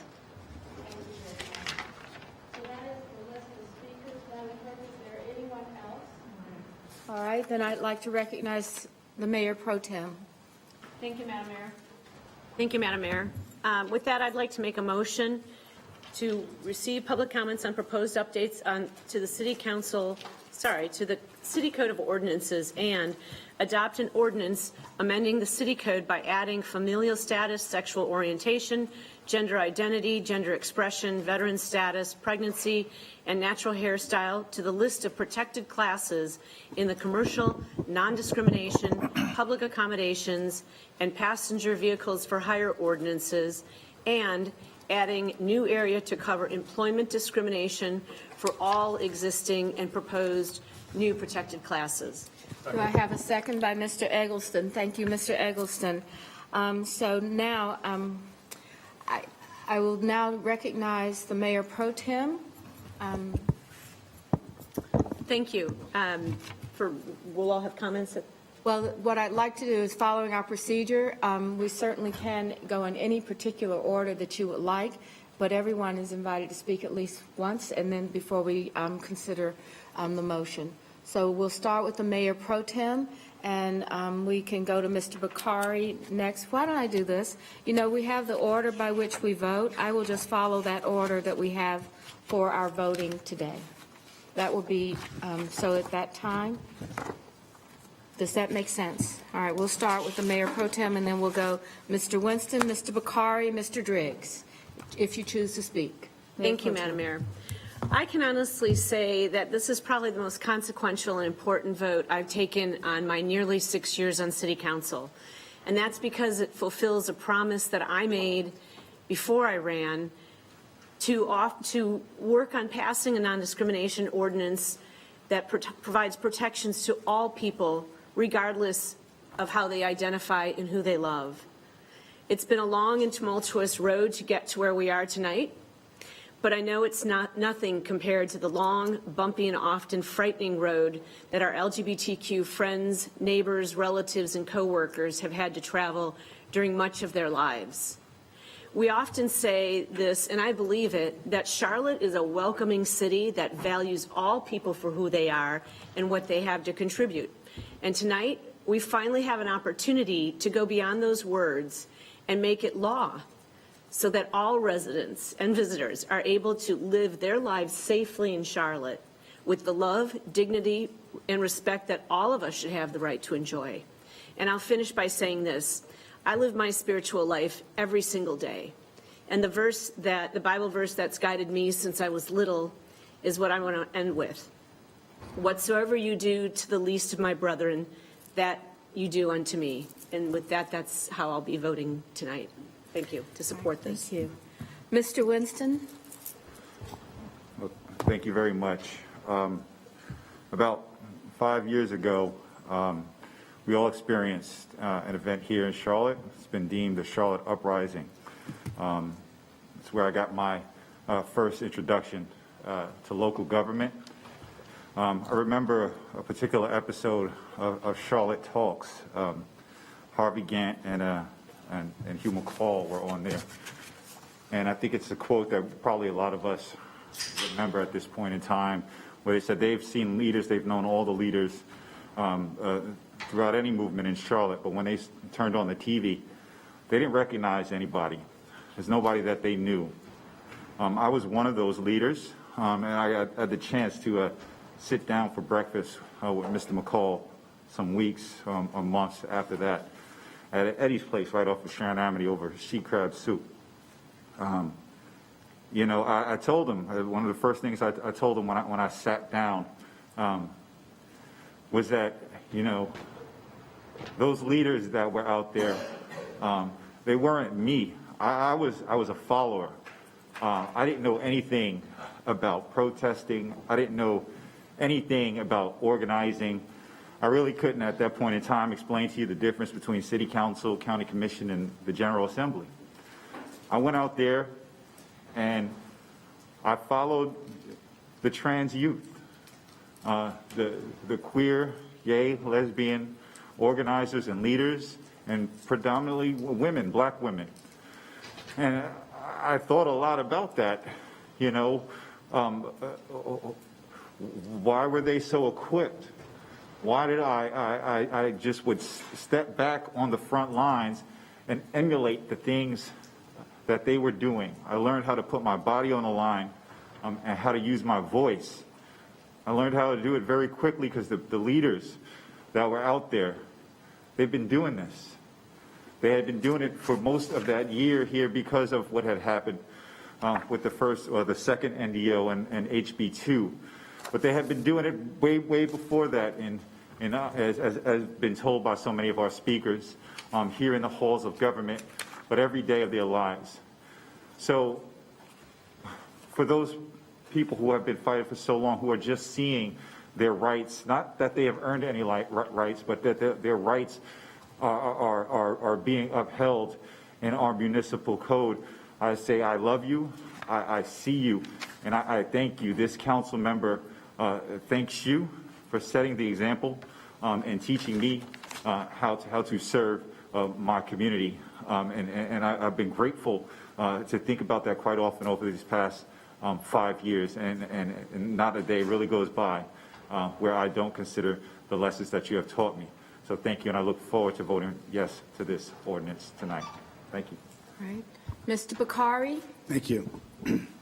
Well, I want to start by saying just a resounding, heartfelt thank you to the young Republicans who have given over 8 months of work behind the scenes, you know, not sexy work, the grinding hard work and working sessions that are needed for these kinds of activities. So Brad Thomas, Maya Pillai, and of course the leader, the chair of that group, has just inspired me all along the way, Kyle Lubke. And Kyle, I stand today with a few comments to make and hopefully some things we can tweak in a lot due to your bravery, in a lot because everyone, as we've heard many testimonials today, has challenges, has things that are there, but people often forget the LGBTQ person that is also a Republican, a conservative, battling on that small front with that small toe grip of a world that exists here in Charlotte. I'm inspired by your bravery and your willingness to work around the clock. I'm here today for you and the folks that you have continually brought to the table for this. So I have to start there. And that's where we started. 8+ months of hard work, starting with our conservative principles at the forefront. And while we said, well, is it smaller government with a heart that could get us proactive on this? Is it operating under the rule of law? What are those things? It became quickly evident that it was individual liberty. It was the conservative principle above all others, freedom, that had not just an angle for us to say we could take this position, but as we explored it, it enabled us to protect those that needed protection while ensuring we don't infringe on the rights of others while we do so. And that is so fundamental to our principles, to our beliefs, but also arriving at something that's like this, an expansive approach that we hadn't seen before. So how did we end up doing that? Expressive versus standard behaviors was so critical, as well as strengthening of the religious liberties. So whether it's the florist in Washington State that we heard of, or the baker in Colorado, the hard work and conservative principles that we led with ensured that those concerns we heard today are not part of what we're bringing forward here in this expansive view. The government cannot compel speech and expression. And with the religious liberties, the same thing there. The folks who say we have certain beliefs where in a religious school we would not want to be forced to hire someone, those are protected as well explicitly in this language, which is very important. And that principled approach enabled our working group to push the envelope further than it had been pushed before. And what we are poised to pass tonight is not only what I think should have happened a while back, and not only something that is expansive, more expansive than would have been proposed before. I must give credit to Larkin, to Julie, to those who have worked hard on this, but at the end of the day, this is undeniably reflective of the young Republican efforts that have occurred as well, in addition to that. So I appreciate that greatly. We expanded protection for natural hair, for veterans, for different groups beyond what was being proposed. We expanded protection areas of employment, housing, general accommodations. And while I am grateful to my colleagues for allowing me to work over the last week with the city attorney to strengthen those religious protections, which are now incorporated in what's being proposed here, and I'm also thankful for the addition of the employment expansions over the weekend. That was critical to a lot of our beliefs, ensuring that in the scenario I used last week, a black woman with natural hair did have discrimination protection in a company of 16 employees, which wouldn't have been the case unless we had made those changes. I think that's great. I do wish that we included housing in this. It was something that we could have pushed more on and done, and I wish that had been the case. But again, as Kyle said earlier, and I'll latch on to, I'm not going to make perfect the enemy of good and achieving something that has been far too long here.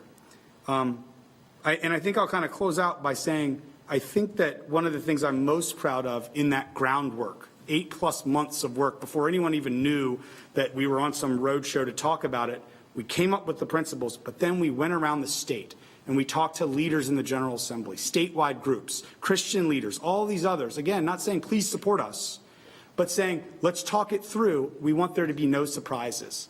And for those, I just must make a slight comment. For those comparing back to the moments of HB2 and saying, well, we tried this the exact same way there, and it was something that the evil Republicans in the General Assembly fought back and made us lose all these businesses. Everyone should be not pleased with how that all turned out and the different roles that were played. But it was the difference between going out and using this topic to protect people as a sword against political enemies and not communicating and dialoguing versus a shield by which we say we're going to get there in the end. We're just going to make sure that we all do so, because With the shield approach, then we could have had protections in place. It may not have been as far as much, but it would have been a step forward. And we took that shield approach today. And I think that's one of the best things of the behind the scenes work, to make sure that our partners, we didn't ask everyone to support it or endorse it. We just asked them to be a part of the conversation so that we use this shield in its proper way. And one person, as many, the rebuttals I got from the Republican side was, this isn't a problem, Tark. There's not that many cases of this going on that you need to make this an issue. And what I said is how we arrived at our final analysis and position with individual liberty was real simple. If even one person is denied their individual liberty, their freedom in this country, it is one person too many. And that was not only the crux of where we ended our efforts with this NDO that I'm very proud of, but it also presents the one glaring gap that still exists, and that is with political affiliation and expression. And we heard people tonight say, and I just jotted a few of the things they said earlier on, all that we are asking is that you protect all Charlotteans from discrimination tonight, or it's not being fired for who we are and who we love, or it was the other way around. If it was the other way around, I wouldn't discriminate on anything in a small business. The perspective that we have to have here is anyone being discriminated against is not okay, and one is even too many, but we know there are more cases there. So I'm making a proposal, a counter motion right now, that we include political affiliation as a protected class in Article 3, Section 12-58 A and B. That's the public accommodations piece. Article 4, Section 12-83, employment. So that's political affiliation. And then in 1283B, including political opinions or the exercise of political rights and privileges guaranteed by the Constitution.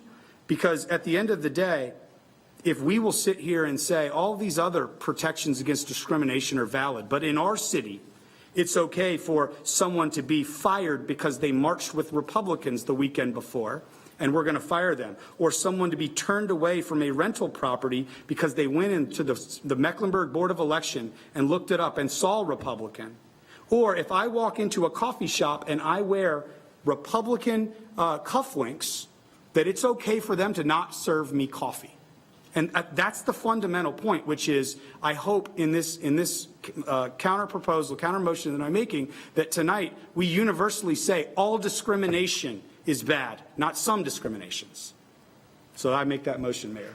So we have Mr. Bakari is making a motion. Would you please restate the motion, Mr. Bakari? Motion is to include the word political affiliation as a protected class in Article 3, Section 1258, A and B, Article 4, Section 1283, A, and then add into Article 4, Section 1283B, political opinions or the exercise of political rights and privileges guaranteed by the Constitution.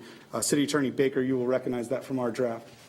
So this is our procedures are that a substitute motion can be made, and Mr. Driggs has seconded that substitute motion.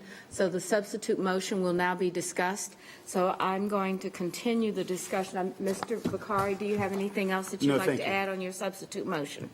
No, thank you. All right, so I'll come back around, but our next speaker would be Mr. Driggs, and this would be on the substitute.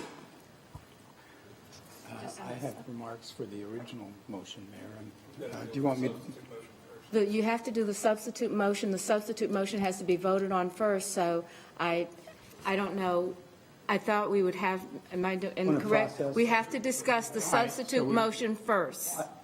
I conferred, Madam Mayor, with the city attorney beforehand, and per reading this, what I thought it was is we all go through and get to speak once holistically, and then at the end, if there is a substitute motion, people can come back and talk to that one thing if they want, but then we just do two votes. One, two. Do you want to make your substitute motion at the end after we do the first? I'm glad to. It was, I said if the substitute motion will be considered first, but you have that, then you made the motion in your, I thought we were coming around. You could make a substitute motion.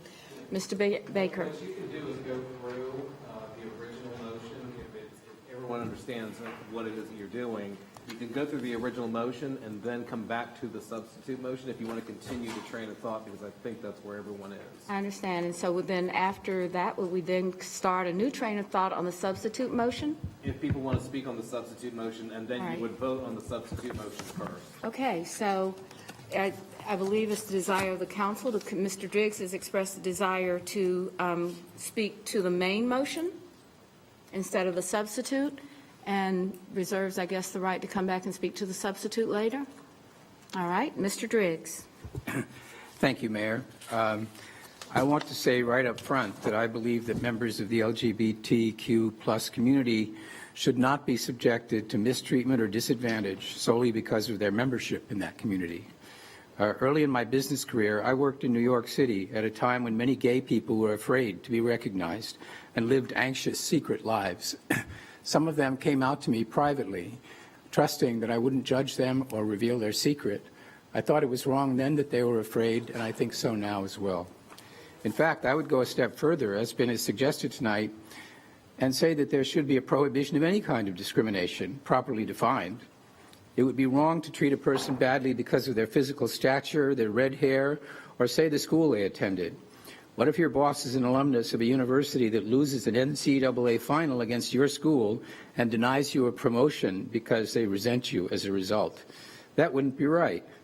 And now to Mr. Macari's substitute motion, I will say he points out rightly that political affiliation should be a protected class, which is particularly pertinent in this politically polarized day and age where political differences can pit even old friends and families against each other. There have been well-publicized cases nationally and locally of political discrimination in places of public accommodation, Starbucks, Sarah Huckabee, and it's easy to imagine that offenses occur in the workplace as well. Why not guard against that kind of discrimination too? Nonetheless, this ordinance is something we can do to discourage man's inhumanity to man, so I intend to support it. I do think, however, that we have a responsibility to acknowledge some legitimate concerns of those who oppose it and not brush all of those people aside as uncomprehending bigots.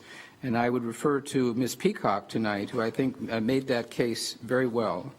In my mind, the valid issues can be broadly summarized as a fear of unintended consequences and not hostility towards the LGBTQ community. For example, the most significant feature of our new ordinance is its application of NDO protections to employment. The federal and state government laws against discrimination expressly exclude companies with 14 or fewer employees because these companies do not have the lawyers and other resources to meet compliance reporting standards and to defend themselves against suits. We need to recognize that some members of protected classes have used and will use their protected status to contest promotion decisions or other actions of employers that have nothing to do with discrimination. Small companies have fewer defenses against groundless discrimination claims. They might even lean against hiring members against the LGBTQ plus community because they don't want to run the risk of dealing with an untouchable employee. Our city attorney has noted that legal risk is associated with our employment protections, and I'm concerned that they may have unintended consequences. Second, our proposed ordinance acknowledges that state and federal laws protecting religion will be respected, which is a good thing. But there is still a lack of clarity about the position of someone who declines to provide a service because of their religious beliefs. The issue here is one, again, of unintended consequences. We should not let our prohibition of hateful behavior deny a genuine conscientious objector their constitutional right to adhere to sincere religious beliefs. In spite of certain misgivings I have about the NDO, I will support adoption in the hope that it will help promote harmony in our fractious community. The ordinance does have certain features that are aimed at addressing concerns about misapplication and abuse, such as the express acknowledgement of federal and state laws related to free speech, workplace attire, and other issues. I respect the work Councilmember Bakari and the Young Republicans have done to lead the way and make this a collaborative process rather than a political battle. Views on gender issues have changed a lot since my early years, so I will take advantage of this opportunity to stay in step with progress and vote in favor of adopting the NDO. Thank you. Thank you. Mr. Eggleston? Thank you, Mayor. I'll be brief. I'll start by reiterating what I said last week, which is that it's really encouraging and I think would be really surprising to the people. Matt referenced that the first time this was undertaken was in the 90s and then several times in the past decade. I think that if you told anybody on any of those councils that just a few years later, we would be sitting here with every member of this body agreeing that protections are needed for this population of our community, I think they'd have been skeptical. So the fact that we are simply debating the nuances and the wording and specific clauses of an ordinance, but generally agreeing that these protections are needed and deserved and that we need to act is something that I think we as a council, just drop my seat down, that we as a council and as a city should all be proud of. A couple of folks referenced a few of us by name and gave us credit that I want to make sure is spread tonight, because every member of this council has put in time and effort and thought into this for months, but certainly in the last couple of weeks, I have gotten the opportunity to talk to some of y'all more than maybe we've talked in the entirety of the rest of this year. And you might not want to talk to me for a couple weeks after this for a break, and I understand that. There's also been, and many of them are in the audience with us tonight, people from a host of different organizations, LGBTQ advocacy groups, the business community, just community leaders in general that have not only advocated but informed the work that we've done, have helped shape the work that we've done, and made this ordinance better bit by bit every single iteration of it that's come forward. So this was a community effort. It'll be a community victory tonight, and I think Charlotte passing this unanimously, which I now have great hope will happen tonight, is something that will be celebrated around the state and around the country, and I think we should all take a lot of pride in. And I'll finish with something I said last week too, which is that I hope this is the start of a new chapter for this council. We've had some tumultuous issues and some tumultuous discussions that have divided us, but I think this is something that can unite us, and I hope that we carry that momentum forward for the rest of this term. Thank you. Thank you. Mr. Graham? Thank you, Madam Mayor. First of all, let me thank the Mayor Pro Tem and Councilmember Elgerson. Certainly, we all played a role in creating the document and making it better, but it was your leadership from the very start that led us to this point that we are today. And so I want to thank you for the work that you put in, as well as the other members of the council. Hatred and racism and discrimination is personal for me as we go through this document. It still amazes me that here we are in 2021 and that someone could just hate you just for the color of your skin, or don't want to hire you because you've got a natural hairstyle, or if you're an expecting mother who's giving life to this world, that they will disregard that and won't hire you. It just amazes me that we're here and that we have to discuss these type of things. But I can tell you, if we don't, the consequences can be deadly. And so I'm glad that the City Council is taking the appropriate decision tonight to put our mark on the table in terms of being a city where we fight against hatred and racism and discrimination via this ordinance, that we've protected expecting mothers and veterans and those who want to wear their hair naturally or in braids like my daughter does, those who are seeking employment. I think that this is a step in the right direction, but in no means it ends all our issues. I believe that some of our issues are systemic. I mean, even in Charlotte, if you live in the wrong zip code, the quality of your education may be subject to not being very good. Or throughout political systems that we still have individuals of other parties creating artificial barriers that prevent people of color from voting. That's real. Or not passing Medicaid in South Carolina and North Carolina that disproportionately impacts 600,000 folks, many of which are people of color. That's real. Or through our criminal justice system, if you get stopped and you're African American or brown for a minor offense, that may lead to a jail sentence. If you're white, you may get probation. That's real. Or if you're looking for a job and your name is Mary Jane, and you got a 3.5 and you graduate from UNC Charlotte, you may get several job interviews and jobs. But if you're Shamika and graduate from Johnson C. Smith with that same GPA, those same credentials, that resume may be bypassed simply because of your name and where you went to school. And so I fully support the ordinance because I believe a city of our size certainly needs it. I support the ordinance based on some of the comments I heard tonight from some of our neighbors against people that I love, gays and trans and whatever. I don't care. I love people.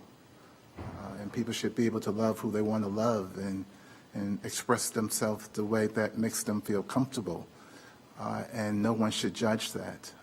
And so I support them. I support them being free. I support them expressing themselves in a way that makes them proud Americans and proud Charlotteans, and more importantly, proud humans with dignity and respect. And so that's why I support this, and I believe hopefully we all can center around supporting it for those reasons. But I just hope that, again, that we all, no matter which side of the aisle that you come from, understand that this is a drop in the bucket. This is, from my perspective, easy work, right? The hard work is kind of telling your friends that on major issues that really impact people's lives and their livelihoods and their political freedom to exercise in a democracy. I mean, those are the hard stuff, right? And so I look forward to working with this council to pass the ordinance tonight, and I also look forward to doing the hard work ahead. Thank you.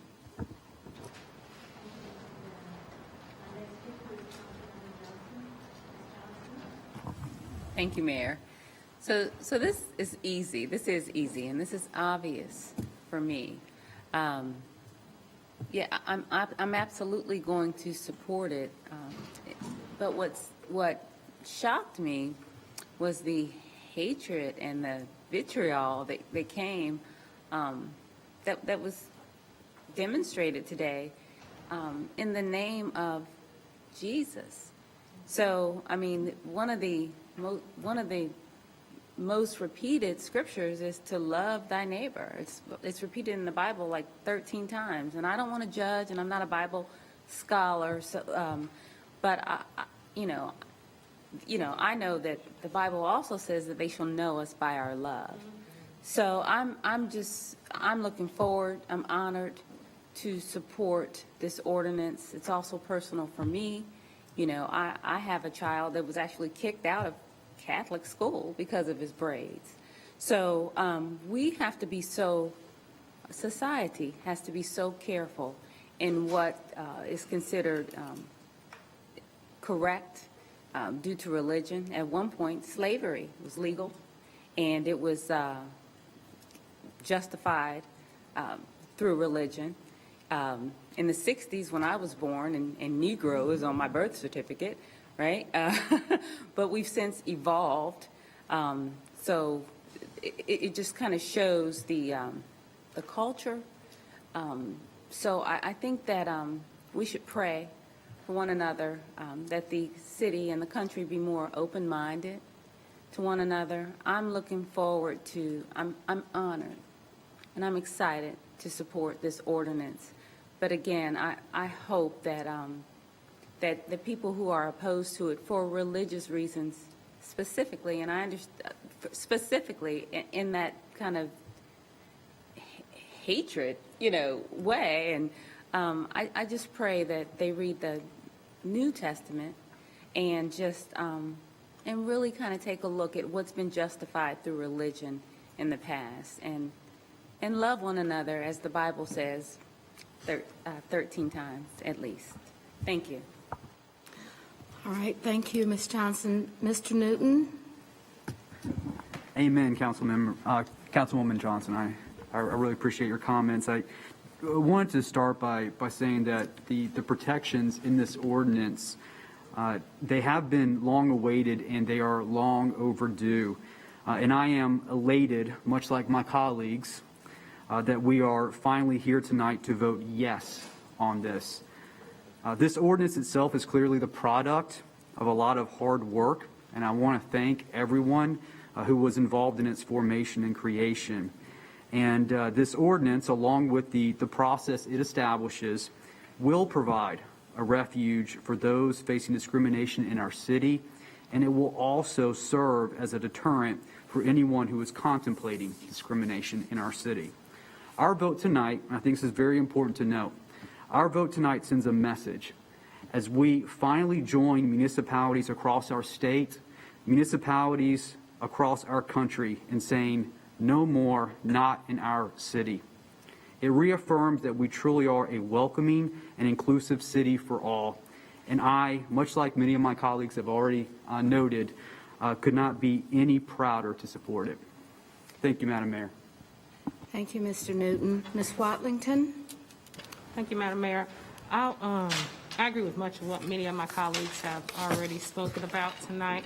I, too, Councilmember Johnson, was appalled at some of the things I heard under the banner of Christ. Then I looked at the speaking list, and I was very pleased to find that many of the most egregious comments were made by people who don't even live in our city.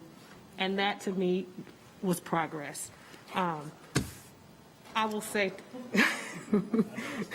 yes, I will say as well, the scripture that comes to mind, as you mentioned, Councilmember Johnson, is actually Matthew 22:36. And it says, Master, which is the greatest commandment in the law? Jesus said unto them, Thou shalt love the Lord thy God with all thy heart and with all thy soul and with all thy mind. This is the first and greatest commandment, and the second is like unto it. Thou shalt love thy neighbor as thyself. And on these two commandments hang all the law and the prophets. And what I will say in regards to the conversation, having been on the council for this particular iteration, is that I'm very, very pleased. I agree with you, Councilmember Driggs, Councilmember Eggleston, that what we're talking about here is not values. We're clear and aligned on the fact that our values dictate love and respect and dignity for all. I appreciate that we're talking about how do we create the best ordinance that's not going to create unintended consequences, that's going to consider how this will be received in our community and how it's going to impact the lives of those we're trying to help. And I think that that's the best place we could possibly be. So thank you to my colleagues who worked very hard on this, and I am pleased and looking forward to supporting the original ordinance tonight. Ms. Azmira? Thank you, Mayor. As a new mother, I'm truly humbled to be part of this discussion and an adoption today. We often get asked when we go in neighborhoods, attend community meetings and events, what's going to be your legacy while you serve on city council? Well, this is it. This is a very important protection. This provides protections for all residents. It provides fairness and, most importantly, dignity for all our residents. That includes expected mothers, veterans, LGBTQ community. And we have to lead by an example for future generations. And it's so great to see that this is a nonpartisan issue, especially after 2040 discussion. And I thank Councilmember Bukhari for his leadership on this, as well as my other colleagues, Councilmember Eggleston, Mayor Pro Tem, Councilmember Newton, Councilmember Johnson, and so many of my other colleagues, all of you. When we adopt this ordinance today, it will send a strong message to towns, municipalities across the nation that when it comes to basic human rights, it's not a partisan issue. It's a human rights issue. So when historians look back 20, 30 years from today, they'll say Charlotte would not have been the same without this city council. And I'm so proud of the city council today. Thank you so much to all my colleagues. All right, Mr. Phipps. Thank you, Mayor. I'll be very brief. I look forward to voting in support of the non-discrimination ordinance that's before us here tonight. And as I reflect, I was on the dais that night, the last time we talked about this when this was passed but went down in flames. I felt that this particular discussion and experience was much more substantive in that it didn't get hijacked by one particular controversial issue as it was in the past. So I look forward to supporting it, and I do thank my colleagues, all of my colleagues who worked on this to reach consensus and make adjustments and such. But I do have a question for the city manager, if I may. If we pass this tonight, which it looks like we will, how will we handle the resource funding gap between the time this becomes effective and our next budget cycle that's before us? I mean, will we fund this to the degree that we can successfully undertake the complaints and other things that have come before the CRC? Do we have mechanisms in place to fund this particular addition to our process? So Councilmember Phipps, is kind of interesting. I looked up and I saw that Willie is in the room, so I'll give it my best shot. So the way I understand the ordinance as it has been proposed, that there's another element of it that has been directed to the Budget and Effectiveness Committee, with that portion of the 14 and below and 15 and above to be effective January 1 of 2022.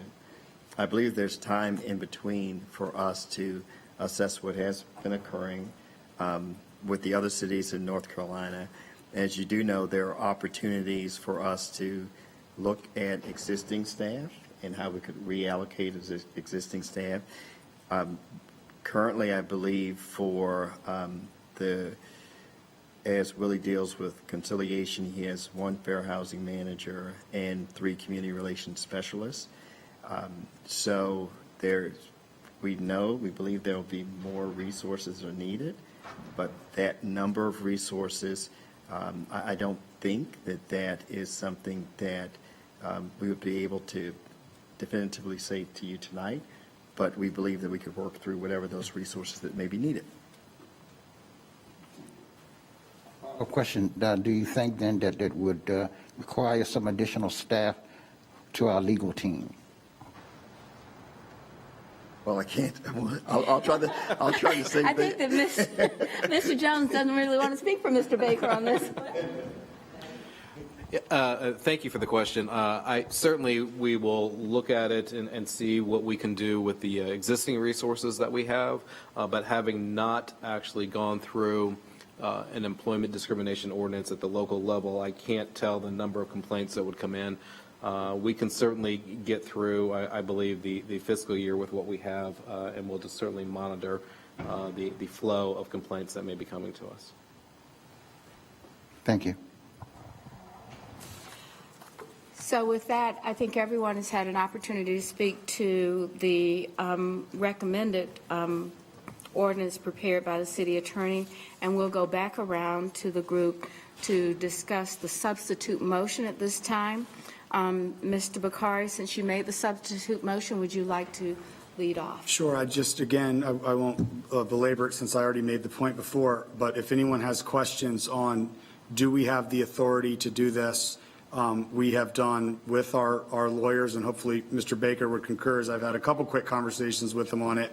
The reason why we can do this is that it isn't legally preempted in any way that would disallow us to do it with other more established topics. And there are multiple jurisdictions ultimately that do this. North Carolina, California, Utah, and then a municipality front, Washington, D.C., Ann Arbor, and many, many others that are listed. So it is not something that is without legal precedent and will get us into any legal issues. And I would, again, just argue every comment that we've made tonight, and no matter what we do, we should not let this overshadow a success of a unanimous vote, nor is that my intention. But I just plead with you all, if all of our comments apply to all discrimination tonight, these things are happening. Republicans here, Democrats here, particularly Democrats in a more rural environment, very much probably feel like Republicans in an urban environment like Charlotte. We are either for the prevention of discrimination on all fronts, or we are relegated to using it as a tool where it fits our political narrative. And I hope and pray that is not the case in this vote. All right. This is one of those situations. Would anyone else like to speak to the substitute motion? Mr. Driggs. Thank you, Mayor. I just don't see why we wouldn't do this, frankly. It is very relevant. I think the question of potential discrimination based on people's political beliefs is real, and I think it cuts both ways. I don't see why this should be a partisan issue. We should condemn any instance in which somebody, because of their political beliefs, can be the target of discrimination. It feels like it ought to be simple to me. And again, it's not an academic point. It's something that can happen in reality, and it can happen to any of us. So I very much support this, and I think it would be a bigger victory for us tonight if we could add this provision to what we've already agreed on. Thank you. Thank you. Is there anyone else that would like to speak towards the motion? Mr. Eggleston, followed by the Mayor Pro Tem. Just that I think Mr. Bakari's example of if someone were to look up someone's registration and fire them for either being registered as a Democrat or a Republican or Libertarian or whatever, I think we'd all agree that's wrong. I think if this is something that we believe is actually happening, and I've not yet seen much proof out of a few anecdotal examples, I think that it's a discussion that could be had, but I think we'd have to hone in on more specific language around, and not tonight. I think it would require more work than we can do on the fly tonight, and I hope we'll just pass the ordinance as presented and as in front of us. But if you wanted to hone in on what that political expression means, because there's a lot of things I can think of that I do not believe deserve protection that would be potentially framed by the perpetrator as just simply them expressing themselves politically. So I think there need to be a lot more specificity and more specifically around affiliation than simply expression, because expression would open a can of worms that I think might be hard to figure out where the boundaries of it are. So I won't support the motion tonight, but if there's, and I will support the original motion and the original, or the ordinance as presented, if this is something that we believe is taking place in our community, then more work can be done to demonstrate that and to create more specificity in the language around it. All right, Mayor Pro Tem. Thank you, Madam Mayor. I agree with Mr. Eggleston. I want to say that I certainly respect the view that my colleagues are taking, but just to remind us all that a lot of our ordinances, and in particular this one, are written and crafted based on history and based on what's happened and based on the discrimination that has taken place and that is proven to taken place. And I think that we're pretty careful actually on this council to ask for data so that we're not trying to solve a problem that hasn't been quantified or identified. So should this become an issue, and frankly the rate this country's going, it might, which really, really saddens me. And if that's the case, then I'd be willing to take up the discussion, but I won't be supporting this substitute motion tonight.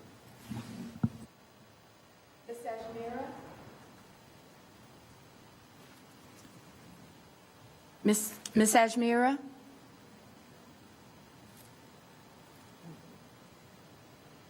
Thank you, Mayor. I agree with the points that were made by Councilmember Eggleston and Mayor Pro Tem. We can have a discussion on this and more data to see if there is really a problem for us to take an action on. All right. Thank you, Ms. Ajmira. Is there anyone else that would like to speak?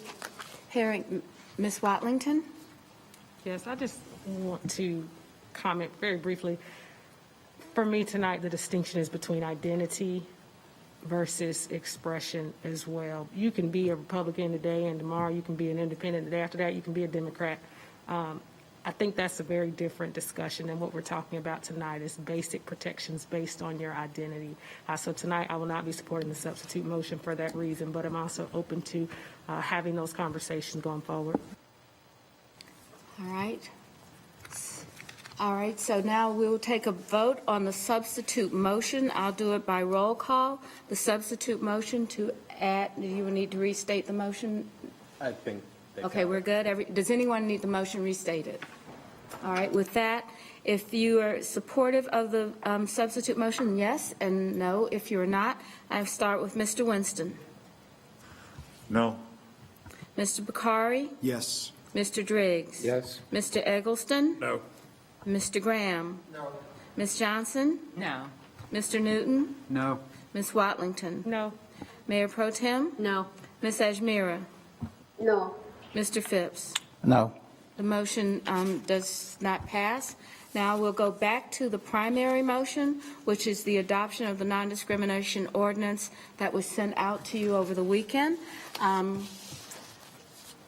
Is there any further discussion on that motion? I think we've heard from everyone.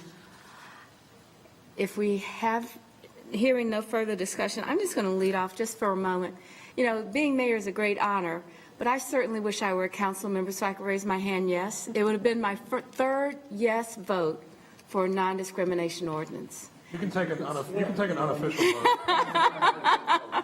So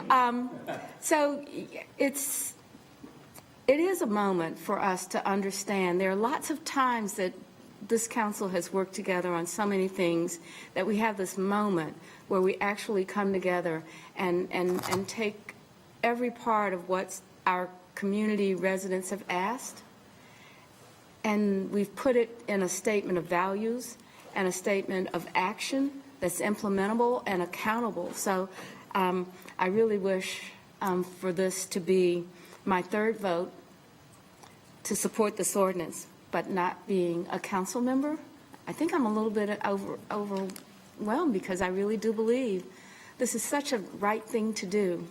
But I'm going to go ahead and do a roll call vote for the original motion, and we'll start with Mr. Winston. Yes. Mr. Bakari. Yes. Mr. Driggs. Yes. Mr. Eggleston. Yes. Mr. Graham. Yes. Ms. Johnson. Yes. Mr. Newton. Yes. Ms. Watlington. Yes. Mayor Pro Tem. Enthusiastically, yes. Ms. Ajmira. Yes. Mr. Phipps. Yes. That is a unanimous vote.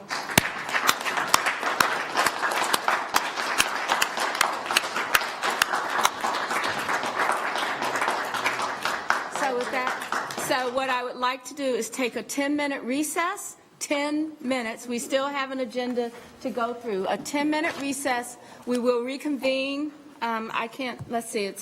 We will reconvene at 7:40.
also, we've taken care of the consent agenda, and so our next item is to conduct a public hearing to close a portion of Closeburn Road.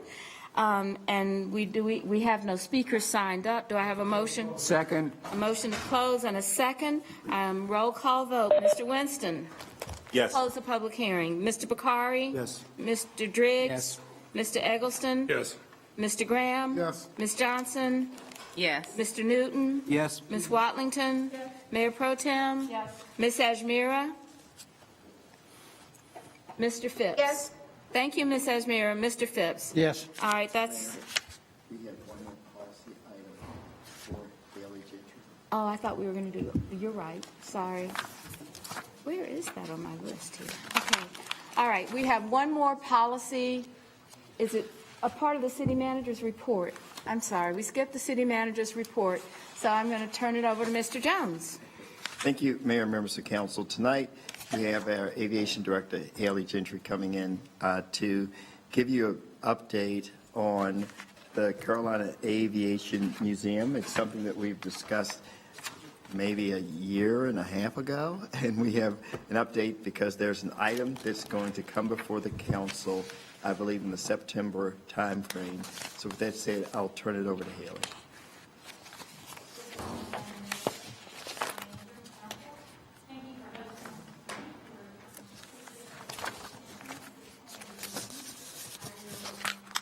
That we're going to try to be brief but thorough. Want to be able to respect your time. Can everyone hear me now? Yes. Okay. See if I can operate the computer. Before we get started, I'd like to introduce to you Ted Kaplan. Ted is our Chief Business and Innovation Officer at the airport. He has assumed my former role, and he'll be helping me present tonight. I'd also like to introduce Jack Christine, our Chief Operating Officer, our other deputy, as well as our guests who are here from the Carolinas Aviation Museum, Mark Oken. Mark is the chairman of Fall Furious Capital. We also have Tim Miller, who is a board member.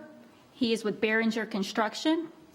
And then you have the Carolinas Aviation Museum president, Stephen Saucier. Thank you for joining us. Okay, this says 30 years. Don't panic. I promise we'll be brief. So many of you may have been familiar with the Carolinas Aviation Museum in its former location.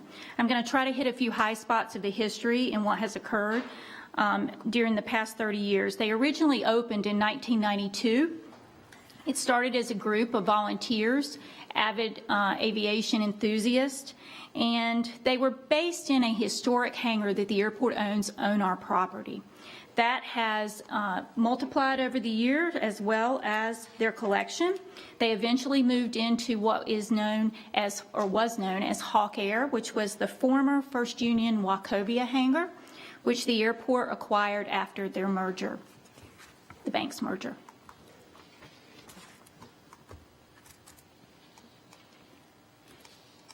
Okay, is there a trick here? Okay. So in 2011, the museum began to really take on a premier status with its edition of Miracle on the Hudson. I don't think I need to relive that story for any of you. There were a large number of local citizens on that airplane, and it was something that American Airlines worked very closely with the museum to find its future home. We were very lucky that it was able to come to Charlotte, and we had a place that we were able to accommodate it. And as a result of that, the museum's admission began to top about $74,000 annually. So during this period of time, our corporate aviation area was growing tremendously. We have recently reached 30 base tenants at the airport. That is considerable for a corporate operation based at a large hub facility. Most of the Fortune 500 and 100 companies that are based in Charlotte have facilities at the airport. In the past 3 years, we've had several large relocations to our corporate I'm sorry, guys, I can't operate the button here. It's fast on the trigger. Our corporate aviation area. As a result of that, here we go. As a result of that, Honeywell relocated to Charlotte, and we're very grateful to have them in our midst. However, it presented quite a conundrum. The only facility we had was where the museum is currently located. Was currently located. By FAA ordinance, we are supposed to use those facilities for their highest and best purpose, which is an aeronautical user. We had begun talking in 2014 with the museum about what their future would look like because we knew corporate aviation was growing tremendously. So this was not something that came as a surprise. However, it did present quite a challenge due to the fact that they had 1549, as well as the fact that they had a growing collection. So let me talk to you about what we're going to be doing. I'm actually going to have Ted take this part over. We're going to share with you now where their future location on the airport is proposed for, and this will be some follow-up information to the memo that you received earlier. You have to punch it twice. All right, good evening, mayors and members of council. So following the museum's closure, we began to work with them to identify whether there was an alternative location on the airport that might meet their future needs. And we ultimately settled on a 10-acre site in the northeast corner of our airport that is home currently to a historic hangar that the museum is presently using for storage of its exhibits, and that the museum will be able to repurpose as part of its future facility. It also has a large concrete pad that the museum intends to use for outdoor exhibits, and then some additional dirt that will provide ample room for the development of its future facilities. And that space is generally in the yellow box in the top right corner of the drawing there. This is a second look. This shows that site in relation to our Wilson Air Center, which is the facility that houses our corporate aviation tenants. Upon settling on that site, we began to work through a letter of intent with the museum that would outline how the development of their future facilities would work. Within this letter of intent, the airport committee agreed to commit $5 million out of the Cannon Fund, which is a pot of money that we have had for some time that was set aside for the promotion of aviation education, and we thought that had nice synergies with what the museum was planning in its future facility.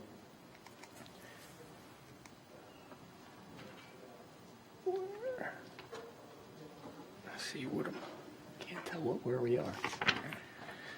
The LOI, which is now largely agreed to, subject to City Council support and approval, contemplates 3 milestones around the design, construction, and ultimate opening of the facility. These milestones are configured to provide the museum with ample opportunity to complete its facilities, but also to provide some certainty around how much time the museum would have to get this project off the ground. Ultimately, if they were not successful, then we're defining an outer deadline for the opening of the facility.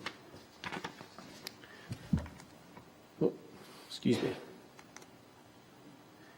The drawing on the map there shows the proposed future facility for the Carolina Aviation Museum. This facility has a budget of approximately $22 million. As you can see, there are several different larger facilities that will house the exhibits, along with some outdoor exhibit areas. With that, next steps. Turn it back. You're welcome.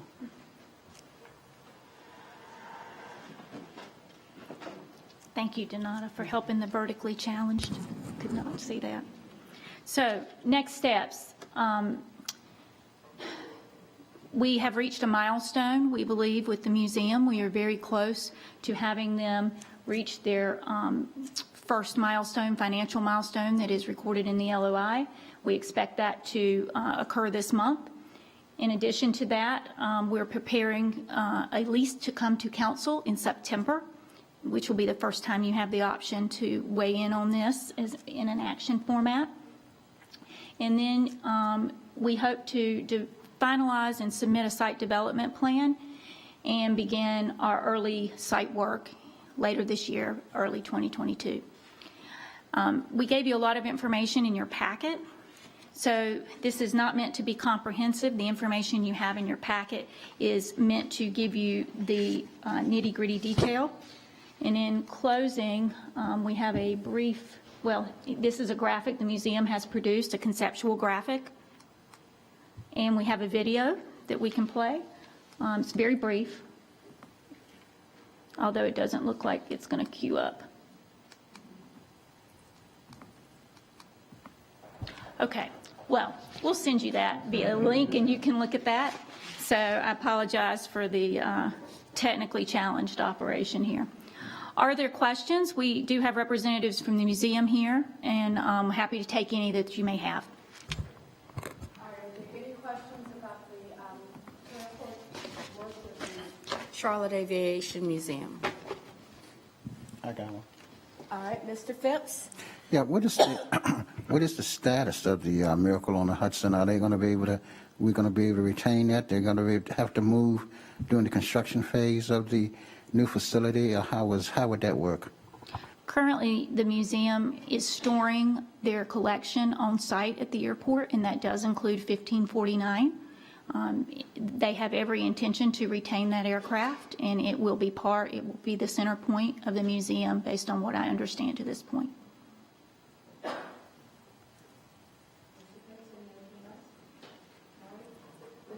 Winston? No, this is exciting. No, this is something that we talked about many years ago. I'd just like us to continue to remember as you push forward on the new design to find opportunities to partner with educational facilities and look for some STEM interactions. And I know that's what you're going to do. But just, glad to see the progress that has been happening, because I know there's a lot of work. You've come a long way. Thank you. I can confirm, I don't want to speak for the museum, but I can confirm that there are a number of STEM initiatives underway, and we'll be happy to send you that offline so you can be aware of those. Any other questions or comments? So with that, it's great to... I have a question, Madam Mayor. All right, Ms. Ajmira? Thank you. I'm sorry, I just didn't see it on the board, so Oh, yeah, my no apologies. So just questions around CAM. So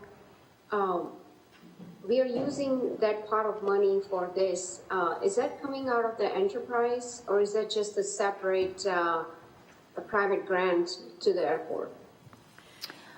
Let me give you a brief description of that fund. It is part of the airport funds. Nevertheless, it is not part of our revenues. What I mean by that is it was given to us as part of a trust by the Cannon family in the 70s, and it has a specific use that it was designated for, the furtherance of aviation. We have held on to it since the 70s, trying to find something we thought was a proper use, and we do believe that this supports what the Cannon family was trying to do, as well as provide some legacy for that money other than just sitting in our airport coffers. Great. Thanks to the Cannon family. So to follow up on that, so do we have enough sufficient balance in that to meet the ask for this museum? The airport's commitment from the fund to the project is $5 million at this point, and that is based on what we have available, so it is sufficient. Thank you. Any other questions, Miss? Anyone else? All right, with that, I want to say thank you to the museum team. It's good to see everybody again, and we can hardly wait for this pandemic to give you the time to actually do the work. I think Mr. Winston talked about it the last time I was out there. There were kids in the museum landing a plane. Of course, the plane was already landed. It wasn't really a real but you know, you know what I mean. They were in a simulating a plane landing, and they were doing it. And But it's the kind of thing that we look at as a great career in aeronautics for so many different reasons, and that's what you're teaching our kids to do. So thank you very much. So do you have anything else to add? Mayor, I would only add that I echo what was said earlier about where we are right now with the CAM and all of Mark's hard work. And so we look forward to getting this thing started. Okay. Thank you very much for the presentation. Okay. Mark, I come over and hug you, but I can't because I have to run a meeting. All right, the next item on our agenda is on the business agenda, or anything else for the city manager's report? Yes, so, Mayor, I just want to make sure that the council is aware. I think it's in your emails, the city manager's 30-day memo, and it's pretty concise. A couple things that we've talked about at the next business meeting, there'll be a COVID-19 response update. There are a lot of things we're working through right now. Very proud of how the team is coming together around that.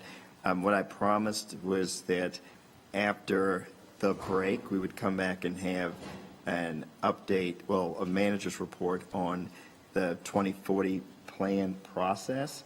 Went well, what maybe didn't go so well, and some steps going forward. And then on September 7th, the strategy session, we'll have an American Rescue Plan Act update. Again, there was a presentation, and we gave some recommendations, but the process for what the council wants to go through, that's, I guess, in your court.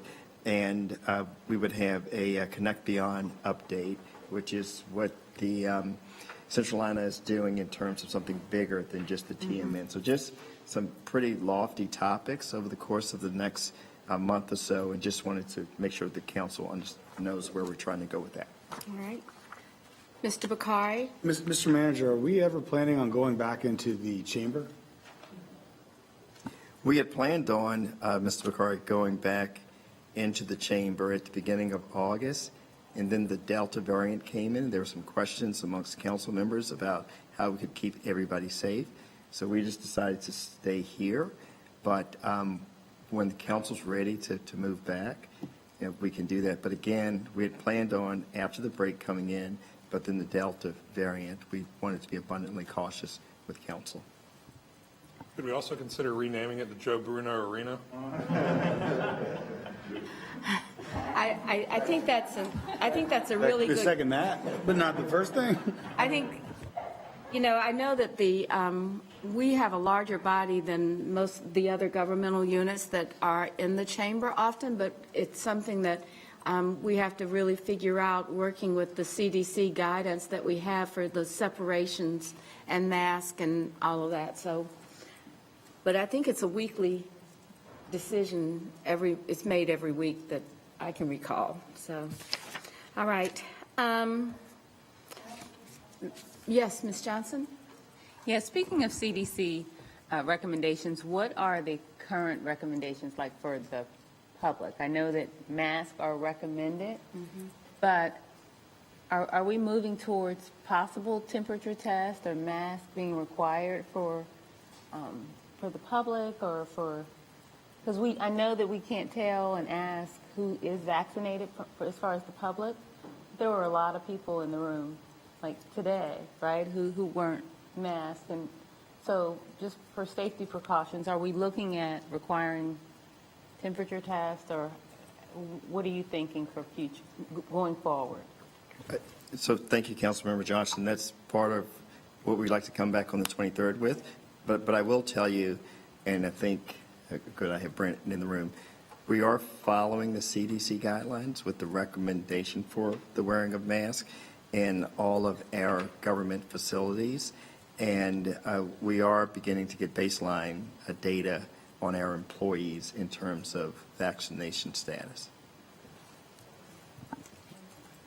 All right. Anything else, Ms. Jones? That's it.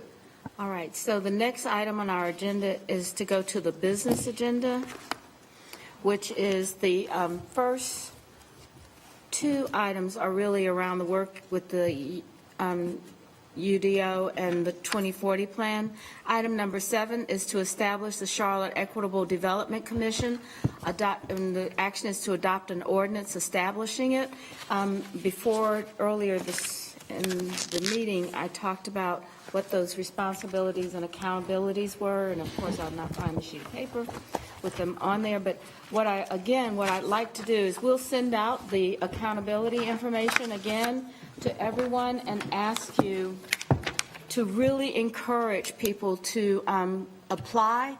We will extend the application process. And then I believe when we had one meeting this morning, there are 2 additional meetings scheduled on the 2040 plan and talking about these 2 commissions and how we get membership that is reflective of what we believe is important for them for the population of these boards is also being discussed in those meetings. So we'll have the opportunity to do more. And we're discussing the Charlotte Neighborhood Equity and Stabilization Commission, as well as the Charlotte Equitable Development Commission. We do need, again, to encourage people to apply for the Arts and Culture Advisory Board as well. Any questions? Ms. Johnson? So what's the status of those who have applied? Are those have you received enough and you're screening through them, or you haven't received enough for the committee? We have not seen for the 2 advisory boards enough applications to populate the total group. Those applications are in the city clerk's office. They're certainly available to anyone that would like to look at them. But I think the small group discussions that we're having is to really talk a little bit more about how to make sure that we get the balance and representation that we want to see on these 2 groups. And those meetings, I think we have one today and there are 2 more scheduled this week. So we're trying to get to it pretty quickly. Okay. So your ideas and thoughts about, how to recruit people, who do you think needs to be recruited, are very important in that. Those are WebEx meetings, I believe, coming up. Okay, thank you. All right, so the first item, I need a motion to adopt the ordinance. Do I have a motion? So move. Do I have a second? Second. All right, thank you. Any further discussion? So this is on item number 7, the Charlotte Equitable Development Commission. Mr. Winston? Yes. Mr. Bakari? Yes. Mr. Driggs? Yes. Mr. Eggleston? Yes. Mr. Graham? Yes. Ms. Johnson? Yes. Mr. Newton? Yes. Ms. Watlington? Yes. Mayor Pro Tem? Yes. Ms. Ajmira? Yes. Mr. Phipps? Yes. All right, the second one is the one around, it's pretty much the same discussion, but it is to establish the Charlotte Neighborhood Equity and Stabilization Commission. I think it is called NEST. So with that, So move. Second. We have a motion and a second. Any further discussion? Ms. Watlington? Yes, I just wanted to comment on this one. In regards to the makeup of the commission, we've got here 3 appointees in the housing advocates category and 3 appointees in the neighborhood leaders or community organizers category, and 2 appointees that are residents in areas that have experienced or are experiencing displacement. During the 2040 deliberations, one item that came out from the community was that the Community Benefits Coalition requested that they have an appointment as part of this group. And so I just wanted to lift that back up to this council, that the Community Benefits Coalition is a key stakeholder because they represent many of the communities that were highlighted in the dashboard, the anti-displacement dashboard. And so I want to make sure that, that they're represented formally on this committee. Thank you. All right, so we need to get those applications in and talk about that in the small group meeting. And what is the recommendation to ensure that? Ms. Ajmira? Yes, so I just wanted to follow up on that. I had a meeting earlier today with CBC, the Community Benefits Coalition, Ismail and Ricky Hall. And in addition to what Councilmember Watlington just mentioned, they also want to ensure that there is a representation from renter community. So I just want to relay that to council. I'm sure they'll be reaching out to all the council members as we make an appointment to those boards and commissions. All right, I agree. I think that those are very important representations in the council recruiting and letting people know this is available is really key. All right, Mr. Graham? Yes, I just want to concur with both of the comments, and that's why I'm encouraging people to apply, right? And if there's specific individuals that we believe should be on the commission, then I don't think we need to expand the size. We just need to kind of work together to make sure that we get the individuals that we want, that are subject matter experts, and more importantly, those individuals that are from the impacted community. So I'm willing to work with both of you, Councilmember Wallington and Ashmere, to ensure that we kind of work together to identify those individuals that you guys would like to support. This is really important work. It's long-term work. It's influential to our processes and policy. So we do need to have, and it might be that we write something down to get this done in a way that works. But we'll have that discussion in the meetings that we're having on the 2040 plan. So do I have a motion? Did I get a motion and a second already? So no further discussion. Mr. Winston? Yes. Mr. Bakari? Yes. Mr. Driggs? Yes. Mr. Eggleston? Yes. Mr. Graham? Ms. Johnson? Yes. Mr. Newton? Yes. Ms. Watlington? Yes. Mayor Pro Tem? Yep. Ms. Ajmira? Yes. Mr. Phipps? Yes. All right, thank you. Approved. The next item is item number 9, adopt a budget ordinance appropriating $28,841,640.10 from the U.S. Department of Treasury. You don't think they needed that 10 cents? For emergency rental and utility assistance in the American Rescue Plan Act Fund. Authorize the manager to negotiate and execute necessary contracts related to the program. Move to approve A and B. All right, we have a motion and a second. Any discussion? Hearing none. Mr. Winston? Yes. Mr. Bakari? Yes. Mr. Driggs? Yes. Mr. Eggleston? Yes. Mr. Graham? Ms. Johnson? Yes. Mr. Newton? Yes. Ms. Watlington? Yes. Mayor Pro Tem? Yes. Ms. Ajmira? Yes. Mr. Phipps? Yes. All right, thank you. The next item is adopt a budget ordinance appropriating $11,566 from the U.S. Department of Housing and Urban Development in the American Rescue Plan Act Fund and authorize the manager to negotiate and execute the contracts necessary. All right, we have a motion and a second. Any discussion? Hearing none. Councilmember Winston? Yes. Mr. Bakari? Yes. Mr. Driggs? Yes. Mr. Eggleston? Yes. Mr. Graham? Ms. Johnson? Yes. Mr. Newton? Yes. Ms. Watlington? Yes. Mayor Pro Tem? Yes. Ms. Ajmira? Yes. Mr. Phipps? Yes. Item number 11, accept a grant in the amount of $200,000 from the Lowe's Home Improvement for the construction of open space in historic Washington Heights neighborhood and adopt a budget ordinance appropriating said funds to the General Grants Fund. To approve A and B. We have a motion and second. All right, any discussion? Yes, ma'am. All right, Mr. Eggleston? Thank you. I just wanted to call out the good work of Aaron Chantry in planning, design, and development. There was an article in the Observer about this grant and the park that's being created. And I know she put a lot of work into that application and getting this grant. So kudos to Aaron for the good work here.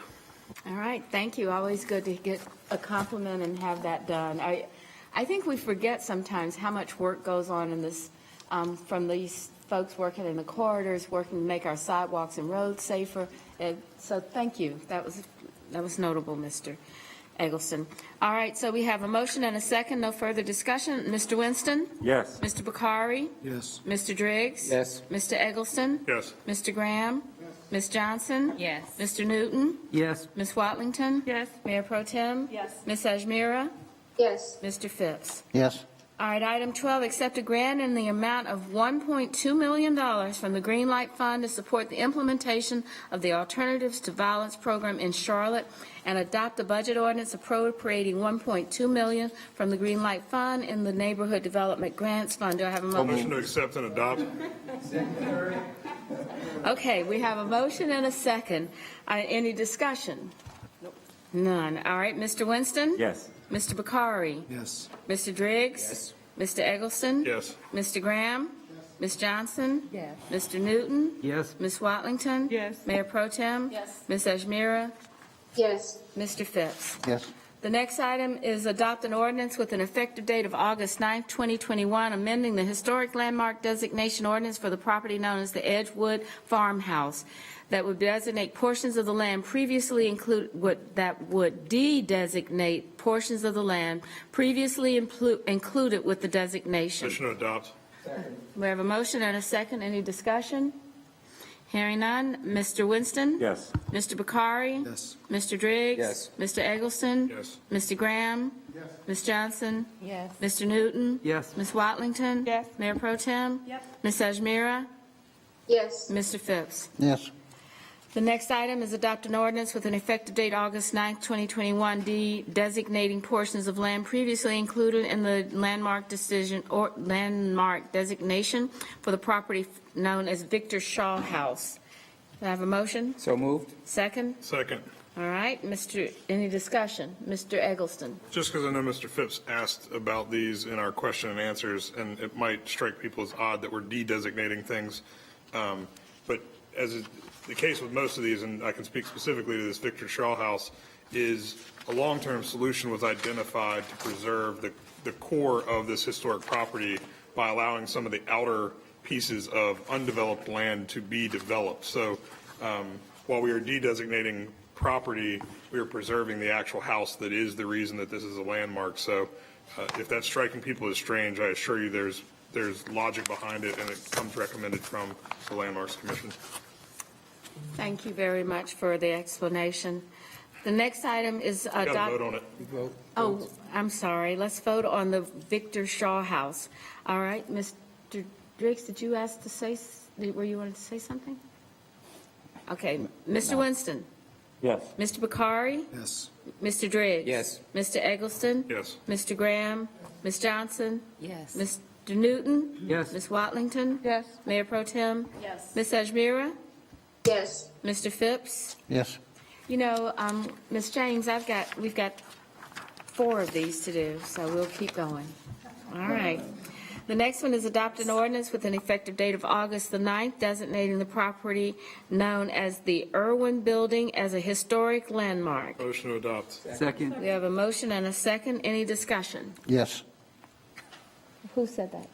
Mr. Phipps. Mr. Yeah, Phipps. in reading this particular one, there were some comments made by, I guess, CDOT about a funded project of NCDOT that they wanted to make sure that they had, that they made provisions for a managed lane adjacent to the property, but I wasn't clear as to how the Historic Landmark Commission answered that concern.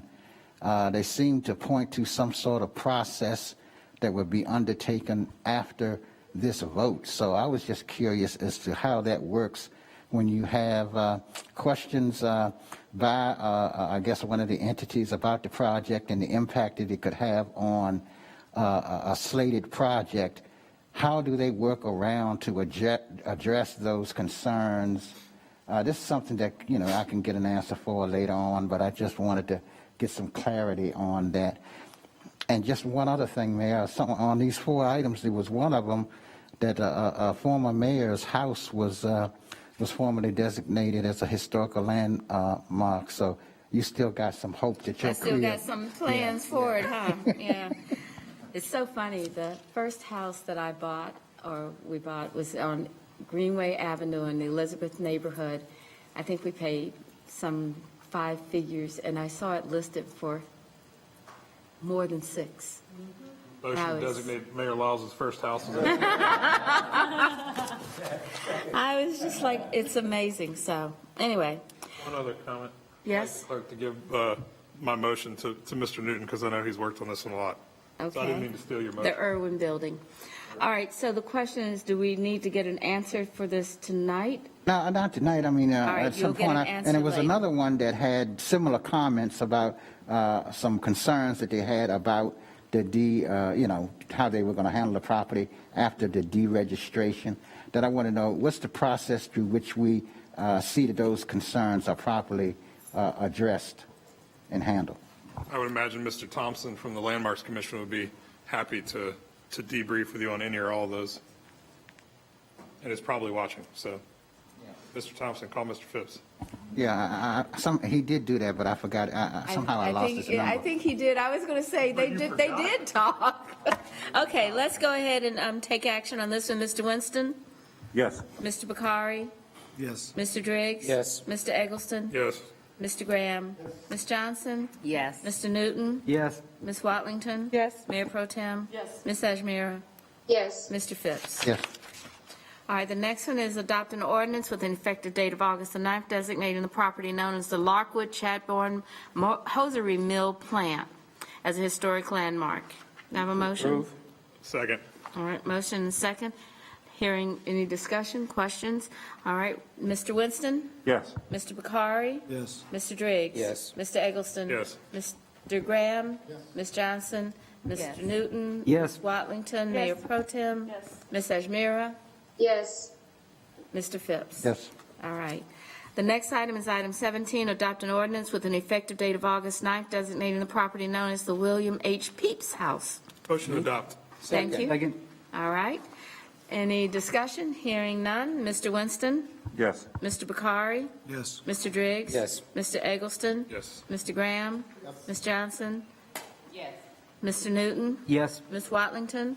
Mayor Pro Tem? Yes. Ms. Ajmira? Yes. Mr. Phipps? Yes. All right, item 18, adopt an annexation ordinance with the effective date of August the 9th to extend the corporate limits, the city's corporate limits, to include River District Phase 1 area properties and assign them to the adjacent City Council District 3. So moved. All Second. right, we have a motion and a second. All right, Mr. Winston?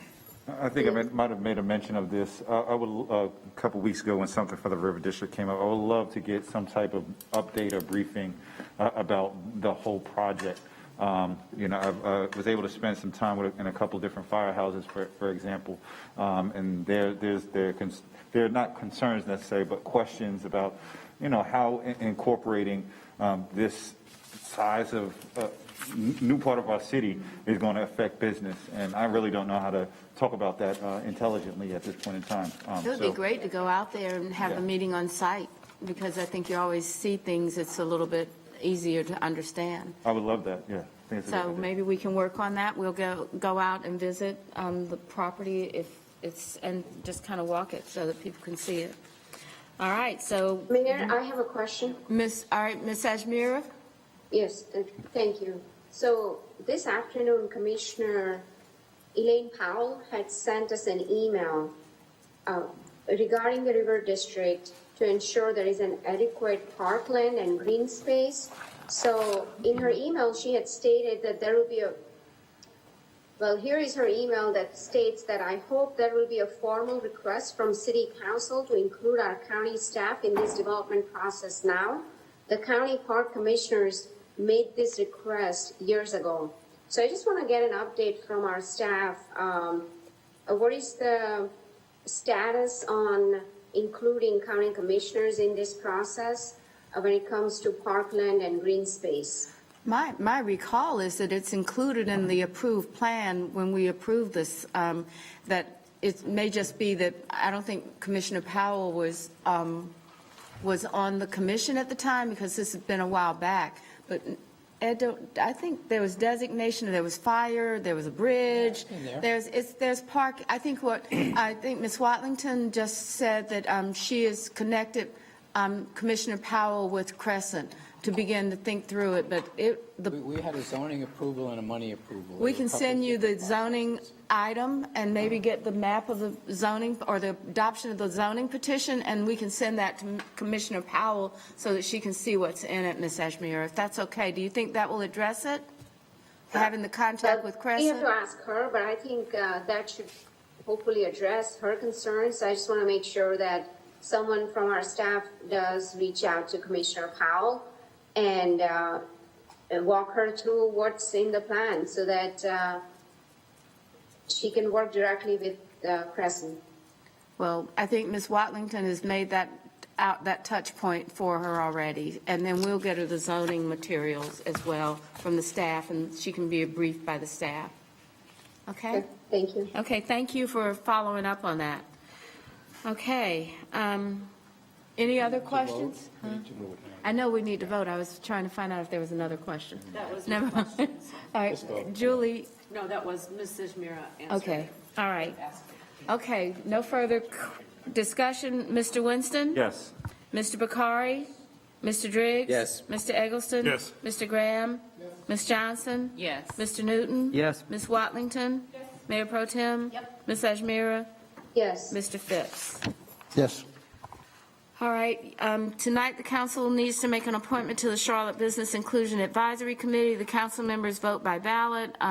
Do we have an appointment? Madam Clerk, can you tell us where we stand with the appointment? Yes, ma'am. Stephanie Moore-Hand received 6 votes and is therefore appointed to the Charlotte Business Inclusion Advisory Committee. All right. Ms. Hand, congratulations. We're really glad to see you participating with us. Do I have a motion to adjourn? No move. Do we have a second? All in favor, say aye. Aye. Thank you very much. Aye.